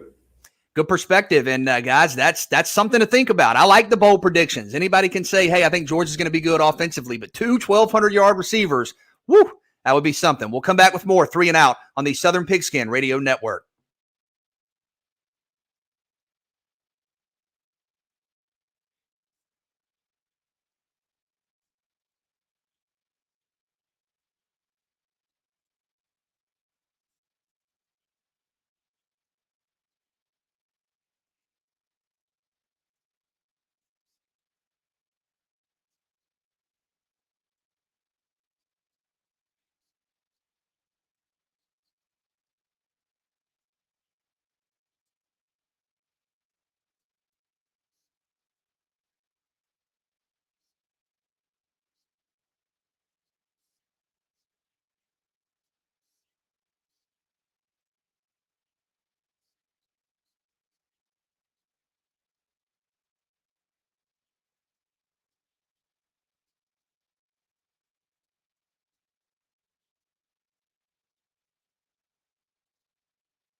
And given what we've had here in the first 2 hours, guys, I'm excited for hour 3. I mean, so far, this is what we've learned. We've learned that Georgia's going to have two 1,200-yard receivers in 2021. We've learned that Cody doesn't like macaroni and cheese. We've learned that the original Kyle Pitts was Case and Kinstall. This has been an incredible show. I texted Brooks. I told him he is like, it's always good in the middle of February. We can spend 90% of our show on college football. It's just, it's where I want to be. If we can bump that up to 100%, I think we're thriving. I love it. I know BJ loves it. Listen, Christian said, listen, if we get a chance to talk about the dogs, what? That's what the move called for.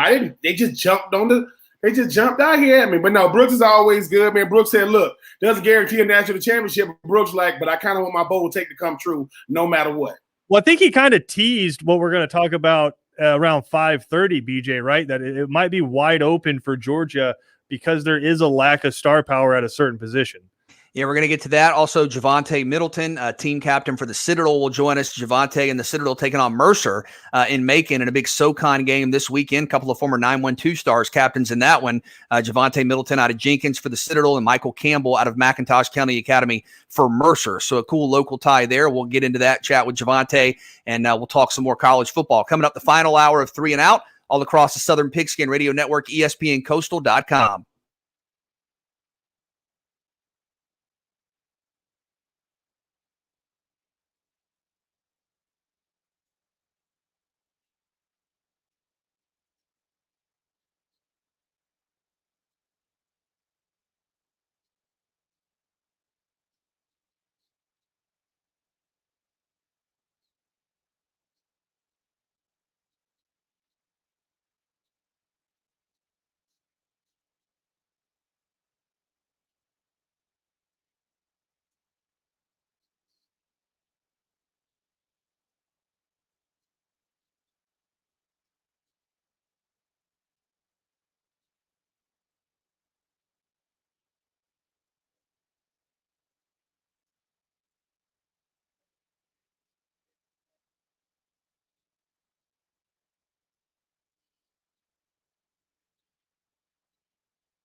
A lot of Georgia Bulldog football talk today, which is always good in late February. And focus today, guys, we're back here with you 3 and Out on the Southern Pigskin Radio Network on the offense. Buck Bellew with some comments saying that basically Todd Monken needs to open it up essentially. And then Brooks Austin there in hour 2 talking about the potential of 2 1,200-yard receivers for Georgia this fall. And you look on paper, it's pretty impressive when you talk about JT Daniels, what he did at the end of last year, his recruiting accolades. You talk about the depth at wide receiver. You talk about the depth at running back.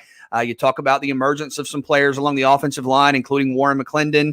I think it's a really talented group on paper, maybe one of Georgia's best ever. And I want to ask you guys this, want to take some calls, 912-342-7184, 342-7184, Dog Nation, as we kind of speculate what Georgia's offensive identity could be, should be this fall. What, in your mind, guys, has been Georgia's best offense yet? Well, Ben, being that you're someone who actually played against some of these guys, I'll let you go first. So Ben, the best Georgia offense you've seen / played against is who, what year, what group? Man, who, what group? Woo. See, my thing is, I mean, I played against that 2000 that had, they had Randy McMichael and those guys, and Quincy Carter and Musa Smith. But for me, I think it's gonna be 2002. I'm gonna tell you why. It's not to be a jab, BJ. They had Fred Gibson, they had Terrence Edwards, and they had David Green. You had the only 1,000-yard receiver. You had a guy that was highly touted, obviously coming out of South Georgia, and I think you had a guy that was, to me, I mean, taking nothing away from Aaron Murray. I mean, I think David Green is the best quarterback I've seen come through Georgia, in a long time. And the thing about it is, it was kind of like running back by committee. This is the thing, though. That's back when, and Christian appreciated they had that long play action. That they stick that thing. Oh, he hit the ball. He turned his back on a defense, Ben. He would turn his back on the defense. And I got to say this real quick. People don't understand how disrespectful that is. Like, think about how good David Green. They said, David. I don't know. Hold up now. With all due respect to David Green, that's a Mark Richt thing. And where did you first see that? You first saw it at Florida State with Chris Winkie. All right, BJ. No, but what I'm saying is, I think I know where Christian is going to go. For me, it was the way they was like, everybody was elite at what they did. You had elite receivers, and they both did different things. But David Green and the way he kept that offense, he was a quarterback on the field, and I forget that. Like, when people talk about the play action, you don't take your eye off. He will turn his back to the defense, like, y'all, I got the best, play action in the game. So for me, BJ, give me that 2002. Even that 2000 offense was good. But I know what Terrence Edwards did in route running. I know what Fred Gibson did in route running. I know what David Green did. Obviously, they still was going with like 2 or 3 running backs. And the way that offensive line was playing, just because you don't win the game don't mean that the offense isn't playing at a high level. And that's a pro style offense back in the early 2000s. Yeah, for me, give me 2002. I mean, and you left off some names, right? I mean, the wide receiver position alone. You said Terrence Edwards and Fred Gibson. Reggie Brown was on that team. Michael Johnson, who had the catch in the back of the end zone, the My God, a touchdown call from Larry Munson was on that team as well. I mean, that's an immensely talented team. Musa Smith, really good running back. I think 1,300 yards that season for Georgia. But to me, it is a recent Georgia offense, but it might not be the offense that a lot of folks think about. I mean, Aaron Murray set the SEC record for passing yards, and BJ, we've said it probably won't be broken just for the fact that he started every game from the time he was a true freshman all the way through his senior year. And usually if you're that good, you don't play 4 years. And so I went with 2017 Georgia. And it wasn't flashy, right? They weren't going to put up 500-600 yards a game. They, for the most part, weren't putting 50 points up a game. But you just look at the talent and look at what you had to stop if you were a defensive coordinator. Let's just stop up front, right? You had Isaiah Wilson, first-round pick. You had Andrew Thomas, top 5 pick as your bookend tackles. You had Lamont Gilliard, who Ed Orgeron said was the best college center he had ever seen. You had Solomon Kinley at another guard, and then you were rotating a few other guys, but mainly Ben Cleveland as your other guard, who's going to be a draft pick this year. So that's just your offensive line getting started. You had a really good season from a freshman quarterback in Jake Fromm pulling the trigger there, but you had historically the most prolific duo at running back in the history of college football in the backfield in Sony Michel and Nick Chubb. And who is the change of pace back? DeAndre Swift, another first-round pick. So just in that backfield itself, first-round pick, second-round pick. And the best running back there was the second-round pick in Nick Chubb. And I know everyone's falling in love with the wide receivers for Georgia this year and saying how truly unbelievable they were. I think that 2017 team, maybe just because of how good and Nick Chubb and Sony Michel were and how much of the ball that they required to play their kind of game, you overlooked that Georgia had McCole Hardman, who's already a Super Bowl champion, right? You had Terry Godwin, who was an excellent college football receiver. You had Javon Wims on the outside. Oh, and you had Riley Ridley. All of those guys are NFL wide receivers. You could go 4 deep with NFL wide receivers right there. Also had Jeremiah Holloman on that team as well. I mean, when you start with an offensive line that featured 2 first-round picks, a third-round pick, a third-round pick, 2 first-round picks at running back, a second-round pick at running back, Jake Fromm's an NFL quarterback, and 4 NFL wide receivers, and you were a play away from winning the national championship, it's hard for me to argue with that 2017 Georgia offense. Yeah, and especially that offensive line. I know we look at the skill positions. That offensive line is just mauling people. I mean, I could go with that. Again, 342-7184, Georgia fans, if you want to jump in here, 342-7184. I got to give a shout-out to 2012 Georgia. And I know that 17, obviously, the Dogs were right on the brink of a national championship. I mean, right there in your lap. 2012, I think we forget just how close that team was. And I know they didn't obviously make the national championship game, ended up playing Nebraska down in Jacksonville, but they are a play away, a tip away, a moment away from beating an unfathomably good Alabama team in the SEC championship game. And Georgia would have torched Notre Dame. Like there is no doubt about that. That would have been a 28 point plus victory. And I look at that offense. Yeah, I think Aaron Murray is a playmaker that's underappreciated historically. And I do agree that some of his statistical records are probably because of longevity, but there's something to be said for longevity. I mean, very few guys can stay at the helm of a contending program for 4 years. It's a hard standard to maintain, and Murray is the most prolific passer in the history of the league, and it's really not close. And then you look in the backfield, maybe not the overwhelming depth that you've had some other years, but Todd Gurley. Todd Gurley is a freshman rushing for 1,400 yards at 6.3 yards per carry with 17 rushing touchdowns. And then, oh, by the way, Keith Marshall, NFL running back, your backup on that group. So I think historically, when you look at SEC offenses, you're going to be hard-pressed to do much better than Murray and Gurley in the backfield. And then I got to give a shout-out to me, Christian, to a guy that's historically underrated by even Georgia fans, and that is Tavares King at wide receiver. Tavares King was doing work in 2012. Okay, he had 950 yards, 9 touchdowns, and averaged 22.5 yards per catch. As someone who looks into the deep stats and the yards per rush and yards per catch stuff, I don't know that I can remember much like that. Outside of Jamar Chase, you haven't seen a lot of guys go for 21, 22 yards per catch. So Tavares King balling. Then you look at some other wide receivers on that team. You had Malcolm Mitchell, who I know kind of rotated between roles at Georgia, but was really good that year. You had Marlon Brown, who of course played in the NFL. You had Chris Conley, who's still in the NFL and has had a very good career as a pro. Tight end Arthur Lynch. A lot of people forget about him. First team All-SEC. So when you compare those playmakers with Murray and Gurley in the backfield, and I know we talked a lot going back to segment 1 about Georgia's offensive identity, and can you sort of be responsive to the moment? Can you line up and run the ball if you need to? Can you spread it out and throw the football if you need to? I think in 2012, Georgia was able to do that. You could rely on Gurley, Marshall, and just run that thing. And if you needed to, as the numbers reflect, you could spread out with probably your best kind of full field thrower in program history in Aaron Murray, spread the field and throw it 35, 40 times a game if you need to. And I think as you look ahead to this fall, to me, that would be the best case scenario for the Dogs, not just being a great rushing team or just being a great passing team, but depending on the moment, being able to be both. I mean, obviously, when you start talking about some of these great offenses, I mean, yes. I mean, Aaron Murray was the air raid at Georgia. So when people say Georgia's never had the air raid, yes, they did. They did have the air raid. I played against Georgia when they was the best play action team in college football because it was beautiful watching what David Green was able to do. Then, Christian, you talk about that 2017 team to where, I mean, people just underappreciate.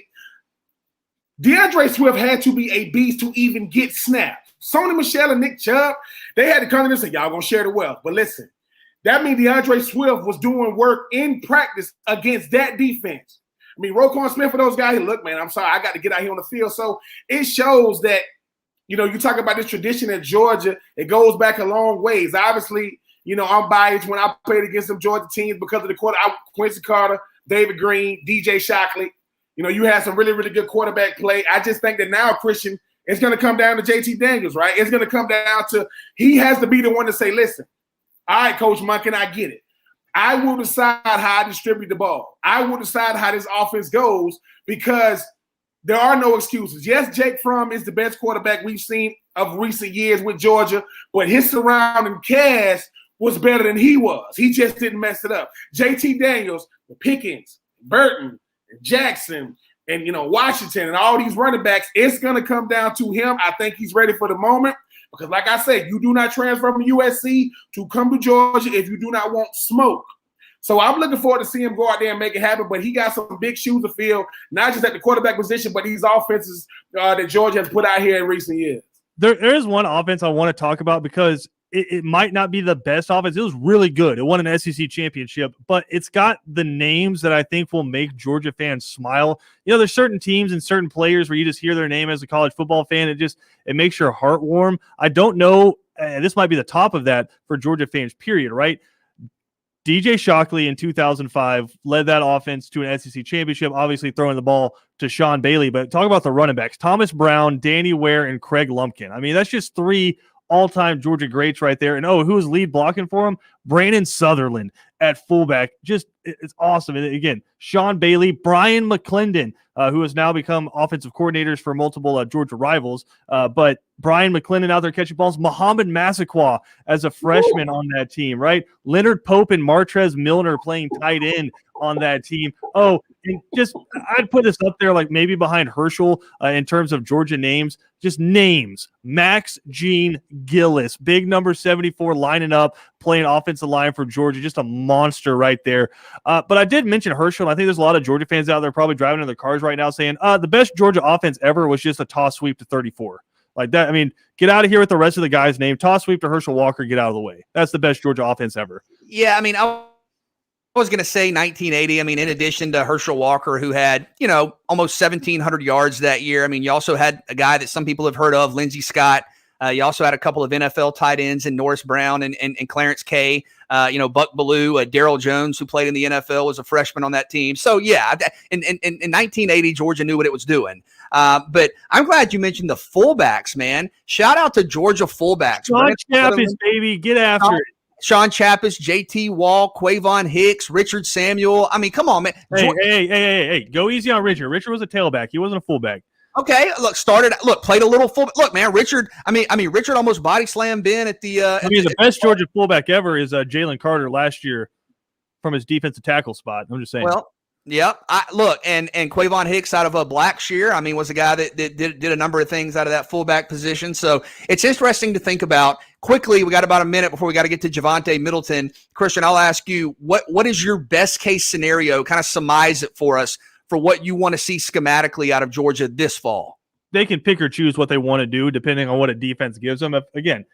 This is all going to hinge to me on the line of scrimmage. And if the offensive line can come out and perform like you would hope they would perform with Matt Luke as their coach and with the players that you have, then there's nothing a defense can show you that you're not ready to have an explosive answer to. That's what Alabama was able to do. That's what LSU was able to do. That's what Clemson's been able to do for the last 5 or 6 years. So what Ohio State has consistently been able to do. No matter what kind of leverage you try to put against them as an offense, they're going to have an answer. That's best case scenario, and that has not always been the case the last few years. When we come back, we're going to chat with Javonte Middleton, starting cornerback and team captain for the Citadel, a young man out of Savannah who started at Jenkins High School, who's done a lot of great work on the field, off the field, now in a key leadership position for the Citadel. They will debut in their spring schedule on Saturday at Mercer in Macon, and a cool local tie there. So we'll get the story. We'll chat with Javonte when we come back. 3 and Out on the Southern Pigskin Radio Network.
Network on a Thursday afternoon. Of course, it is college football season in the FCS and the Southern Conference, and the Citadel will take on Mercer this weekend in Macon. And with us now to talk about that matchup and what's been a very successful stretch for him, former star for the Jenkins Warriors, now a starting cornerback and a captain for the Citadel Bulldogs, Javante Middleton. Javante, thanks so much for joining us on the program. How are you? I'm doing good. Thank you for having me. I appreciate everything you guys do. Well, thanks for coming on, and a lot to catch up with regards to you and your career. But first, talk about playing some spring football here. I know you guys played Clemson back in the fall. That was your first career start. You had a heck of a game, 7 tackles, a couple of turnovers you were involved in. But now we're here in the spring, and obviously because of the adjustments to coronavirus, what's it been like prepping for football and now playing football in the spring? It's different. And that's the main word you can use to describe it. But it's fun at the end of the day. We all came here to play college football, and that's what we're going to do if it's in the spring or in the fall. But, yeah, definitely different. We're out practicing in times where, typically we'll be off on some of these days that we're practicing. But now we're going to practice, 4 or 5 days a week. So we're just rolling with the punches. And, Javante, really an interesting situation for you, right? Because you were in a transitional period. You started off your career as a quarterback. Flipped over the defensive side of the ball, and we're really starting to catch your stride when all of the COVID stuff hit. What's it been like waiting to finally get this opportunity again to play a full conference slate at the position you've been working at and starting at? Well, like you said, everything's different with when COVID hit. It was unique for us over here at the Citadel because we got to play 4 games in the fall. So those practices I got to get under my belt helped me out with what I wanted to do cornerback-wise, but it also helped the team out what we want to do in the conference this spring. So getting those 4 games in just helped everyone, everyone on the team get ready for this upcoming spring season. And your first start in the defensive backfield came against one of the top programs in the country. You were active. You were involved in a couple of turnovers. I think, again, 7 total tackles, a forced fumble, a fumble recovery. What has the adjustment to defensive back been like? And what was it like to have that type of success against Clemson in your first ever start? Well, funny story, BJ. My first time ever making the tackle was in that game. I played quarterback my whole life, so I found out that I was starting that week, and then, I watched a lot of film. I made sure I was in the right place all week long in practice. My coaches prepared me. My teammates showed me that they believed in me, and I just went in the game and played. No one on the team ever is like starstruck when we play these big games. We don't think there's any stage too big for the Citadel football. So that wasn't a factor, but it was just, everyone believing in me and just going out there having fun at the end of the day. And a forced fumble and a fumble recovery in that game. Take us through that play. The play happened so fast. I saw the running back, making a couple cuts coming to the outside, and I felt kind of good because I had a few tackles under my belt, so I felt like I could tackle him. But in the midst of it, I ended up, seeing the ball out and not tucked away. So, I tried to put my hands on it, and it just happened that I did. Was able to fall on it. We're chatting with Savannah's Javante Middleton here on 3 and Out all across the Southern Pigskin Radio Network, starting cornerback, team captain for the Citadel, as the Citadel will open its spring season against Mercer coming up on Saturday. Javante, folks who have followed your football career, your nonprofit work away from the field, know that leadership is an important part of who you are. What does it mean for you to be a team captain at a place like the Citadel, no less? It means the world, but it just shows they have a lot of good guys around me. There's a saying, iron sharpens iron. So I wouldn't be able to be in a leadership role if there weren't a bunch more leaders on the team. And, everyone around me makes everything easy, and they make everything easy, make this job flow pretty well. And I don't want to take anything away from captains at other schools, but when you're at an academy like the Citadel or you're at West Point, it means something different to be a captain, but it also comes with different responsibilities than maybe team captains for other football teams. Can you tell us about what some of those are? Oh, yeah, definitely. Yesterday morning before 7 a.m., I had 3 different meetings with some military officials, some student military, high-ranking students, before I even went to my special teams meeting. So it comes with a lot of meetings, of course. It also comes with, wearing your uniform the correct way at all times, acting how you would act if your grandmother was over your shoulder every second of the day. A lot of long nights that you have to deal with, the freshmen on the team going through things that they aren't used to. An upperclassman, having an issue that you have to help deal with before it gets to your chain of command or your head coach. So it's a lot that comes with it. But, the guys on the team trust me to do it, and I think my shoulders are pretty broad to handle all of these handle all these circumstances that are thrown at me. And you're going to wear number 0 this season, which is a new thing. Tell us about that. Well, yeah, that's cool because I bounced around with plenty of numbers since I've been here. Guys on the team know that they've seen me in 19, 1, 7, 33, and I really haven't found a home when it came to numbers. But the number 0 is the tradition that we're starting here at the Citadel that our head coach, Brent Thompson, came up with over this past bowl game season. Apparently there was like some like shortage in eligible numbers. And he realized that he can steal an eligible number when the NCAA made 0 legal. And that'll be the number that every team military captain wears from the Citadel from this point forward. So it's something you guys are going to pass down. Are you going to have a say in that? Because I know 18 at LSU is one of those numbers that gets passed down from team captain, kind of like encapsulates who that player is that really represents the team well. Are you going to have a say in that as that moves forward? I believe so. I know the military captain last year, Sean Thomas Faulkner, he and Coach Thompson came up and he recommended me, and Coach Thompson thought highly of me to get this position. So I'm pretty sure I will when the times come. So let's talk about expectations for this season. Look, the Citadel expects to win every year. You guys have had a lot of success. What are the goals? What are the keys to achieving those goals for the Bulldogs here in spring of 2021? To be together as a team, play our hard-nosed style of football, time possession offense, and get turnovers on defense. Everyone just does their job, and we think that'll take care of things on Saturdays. Now, you guys are headed to Mercer to take on the Bears on Saturday, and really a cool thing. We were talking about it last night. 13 former players from the 912 going to be involved in that game one way or the other, but really cool. Both sides of the ball, both at defensive backs, captains from not too far away in the 912. Michael Campbell is a captain at Mercer. He played at McIntosh. You obviously from the 912 at Jenkins there, you're a captain as well. How cool is that for you to be able to take the field, obviously as opponents, but both as captains representing South Georgia? Mike and I talked last night, and, wished each other good luck and told each other that we're happy for each other. It means a lot. Everyone knows I take pride in 912 and Southeast Georgia. So just seeing that, this Division I football and we have this many guys in between two teams, it just shows that, we're doing something right football-wise down there in 912, and not just football, but academically. Because, we all wouldn't be able to be here at these two schools, especially Mercer, being as well as they are academically, and the Citadel being known for what it's known for.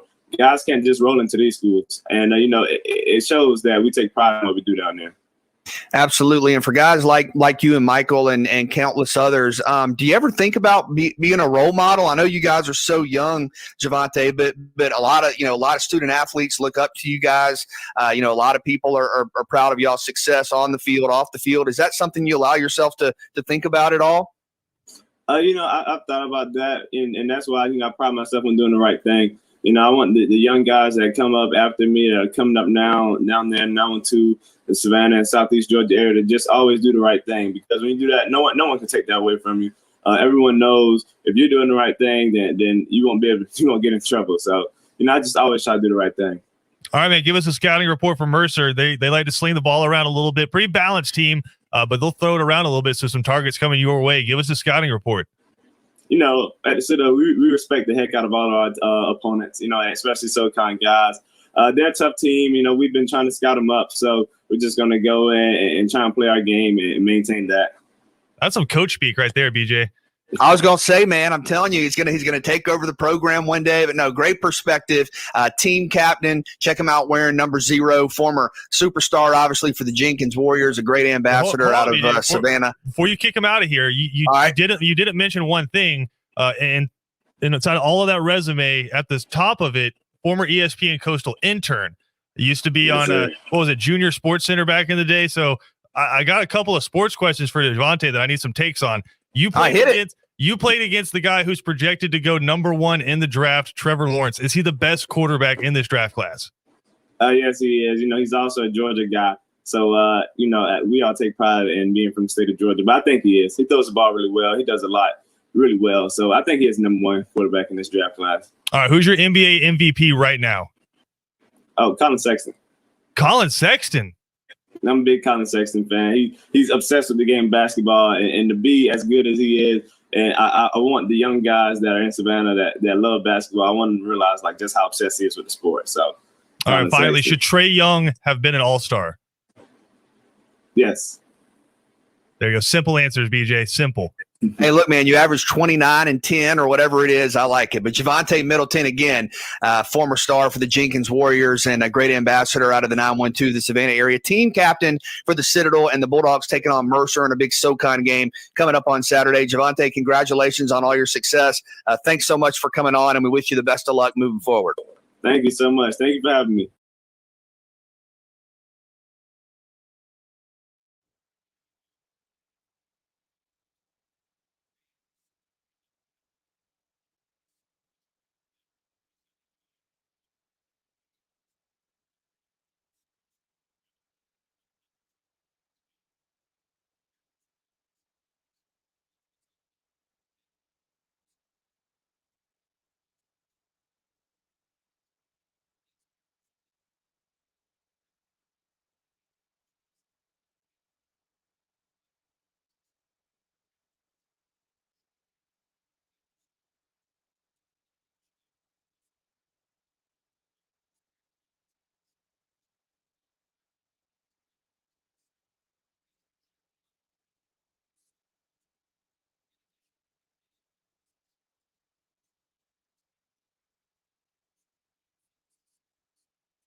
Back here with you on 3 and Out on the Southern Pigskin Radio Network on a Thursday afternoon. And you heard from Javante Middleton there. A big SoCon game this weekend, an in-state game, couple of relatively local programs with the Citadel and Mercer getting after it in Macon. And Ben, you heard Javante Middleton talk about his experience at the Citadel, talk about Michael Campbell, team captain over at Mercer, a couple of guys out of the 912.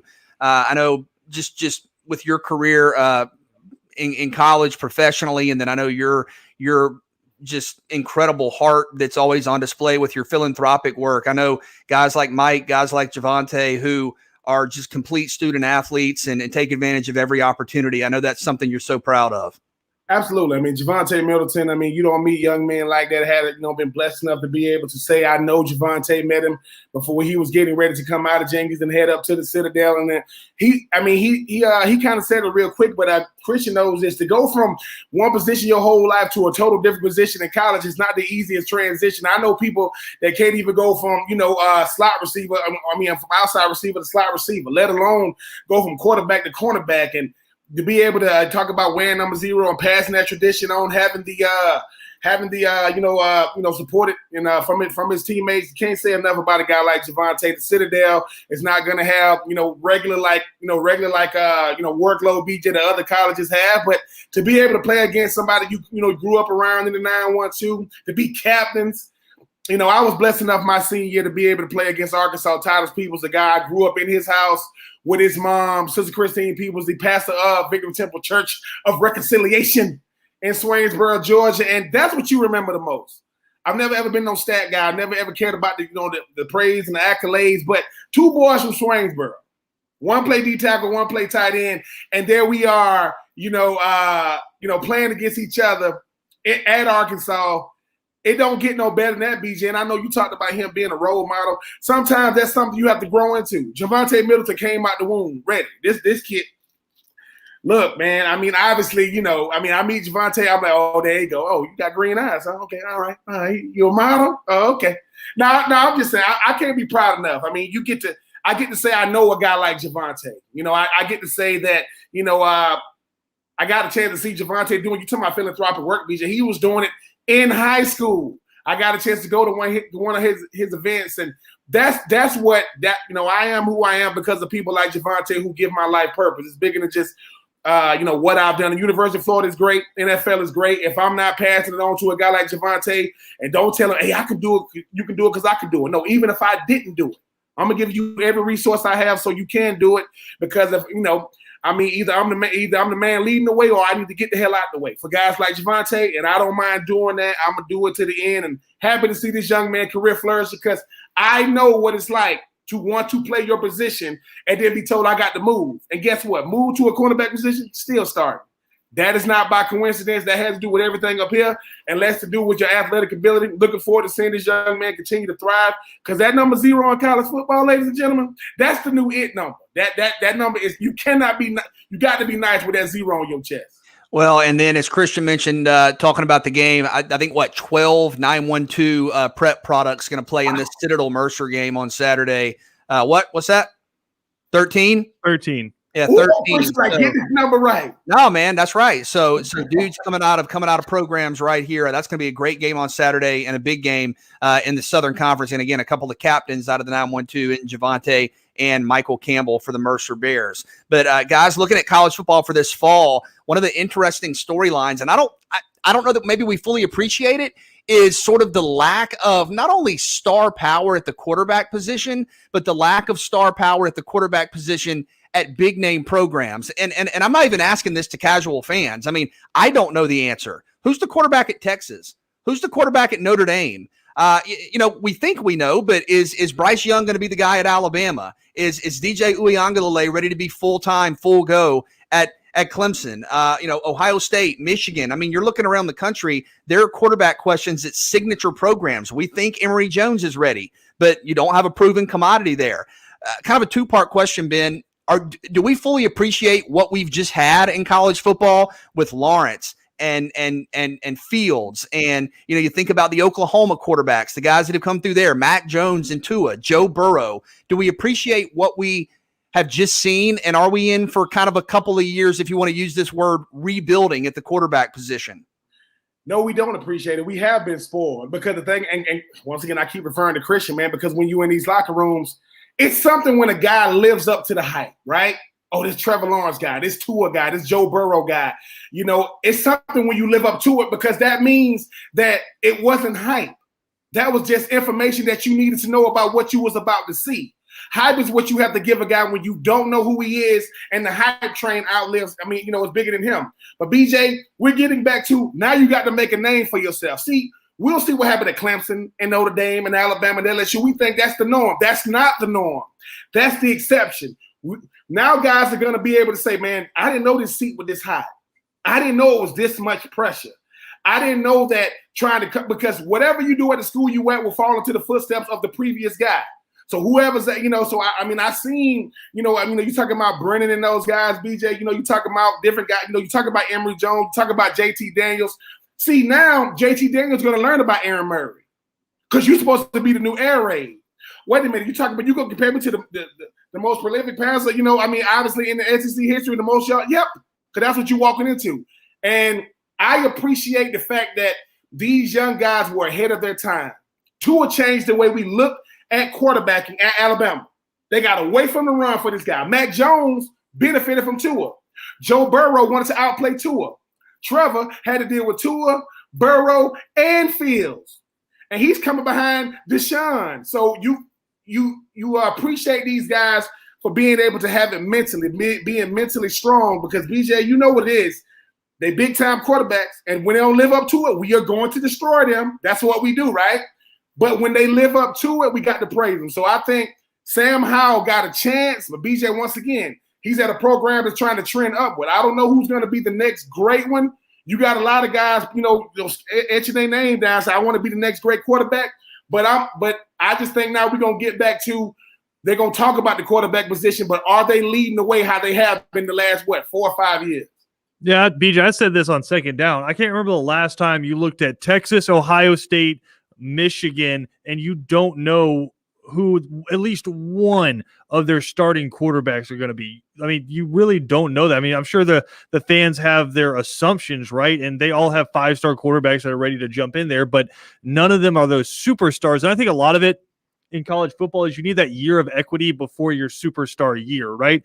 Even Joe Burrow had at LSU in the 7 overtime game with Texas A&M where people around Thanksgiving were falling asleep trying to wait to watch the end of that game. You had a little bit of equity to it. So I think you have to build your name one year and then you could have that superstardom the next. And a lot of things have to click, but I just don't necessarily know that we can appreciate things in real time and how good we've had it because, Ben, you mentioned it there, and we kind of just glossed over it. Deshaun Watson was the quarterback at Clemson before Trevor Lawrence. Before him, it was Taj Boyd. I know Cole Stout was in there for a second. I'm not trying to throw my homie Cole Stout under the bus at all, but it's just you think about the greats that we've seen play. If you want to go back just a decade in terms of college football seasons, this all started with Cam Newton was the quarterback at Auburn, winning the Heisman and having the best, in my opinion, single season from a quarterback ever.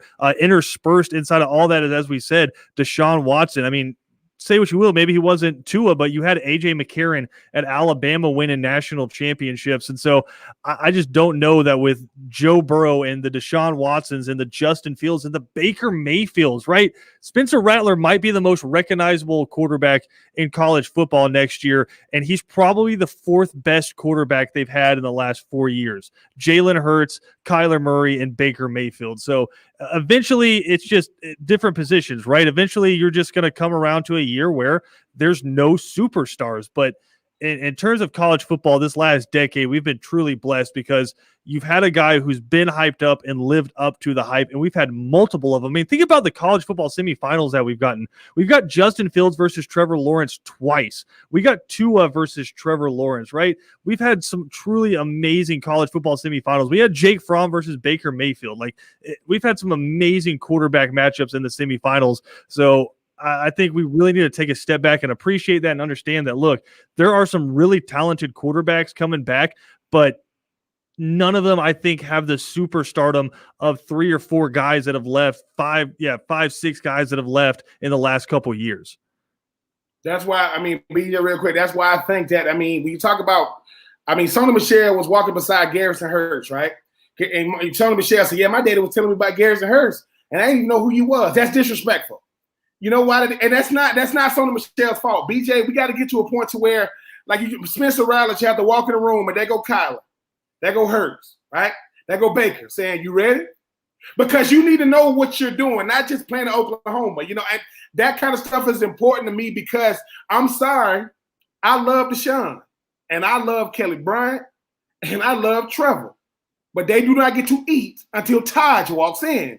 But we need to know that, you know. So yeah, I listen. I don't feel sorry for these young men. That's why you got 5 stars next to your name. You want to be the guy at these programs. Go out there and make a name for yourself. You're not going to benefit from the cream of the crop. Hey, listen, Ben, I get it. You know, there are players kind of before my era, right? That I don't fully appreciate, that I don't understand the history of kind of what they meant to the game. When we were at the Georgia Tech spring games and you were talking to Joe Hamilton and Calvin Johnson, and people are just walking by, and I'm going, "Oh my God, you're walking by legends," including you, Ben. Look, it's like Jack Black and School of Rock.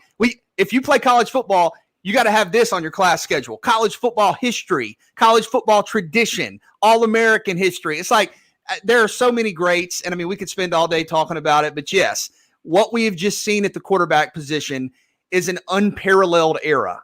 And it's not just stats, but it's performances on the big stage. It's consistency. It's dealing with just absurd hype out of high school. Just talk about Trevor Lawrence's greatest hits. Like, he didn't win them all, but he beat Tua in the national championship game. Yeah. The next year, he beats Ohio State in the semifinals, loses to Joe Burrow in the national championship, and then this year, he loses to Justin Fields in the part 2. I mean, that's just a greatest hits by itself. And the guys like Fields and Lawrence who, you know, the pressure was so immense and they still found a way to live up and surpass those expectations. We'll come back, put a wrap on it, 3 and Out on a Thursday afternoon.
All right, we got to do this real quick because we're We up don't, against 'cause it. I'm taking over here, BJ. I'm What? sorry. I'm taking over. I'm sorry. Ben, is there any circumstances where a single male can message a single female on Instagram and it doesn't have to do with innuendos of sliding into the DMs? Is there anything that's just platitudinal? Hey, how you doing? Fake, probably. Yeah. I mean, Yeah, it's fake. And it's fake because No, it's leading what? around That's- to another thing. Dude, you guys. are Cody's over ridiculous. here sliding into DMs and be like, "Oh, I'm just saying, hey, I'm just asking, I'm just trying to be friendly." I'm like, I said a "Oh, girl. What's the response? I'm just saying, hey, when she go saying, hey, for what? No, I said she has nice curly hair. yeah." He was just casually. Oh boy! All right, listen. We're moving on from that. You got 5 seconds. Who's one player when you were growing up that young people don't appreciate right now from college football? Ben, go. Oh man, that's easy, man. That's Danny Warfel. People do not appreciate Danny at all, like not even in the least. Christian. Darren McFadden. Okay, and you already know who it is. P Dub. Tell them about P Dub. Calvin Johnson for me. Nobody remembers them. What? They're kids these days. My son doesn't know who Calvin Johnson. No, but I do agree. Danny Werfel, young people, look up Danny Werfel. Mid-90s doing his thing. We'll see you tomorrow. Great edition of 3 and Out in the books all across the Southern Pigskin Radio Network, ESPNCoastal.com.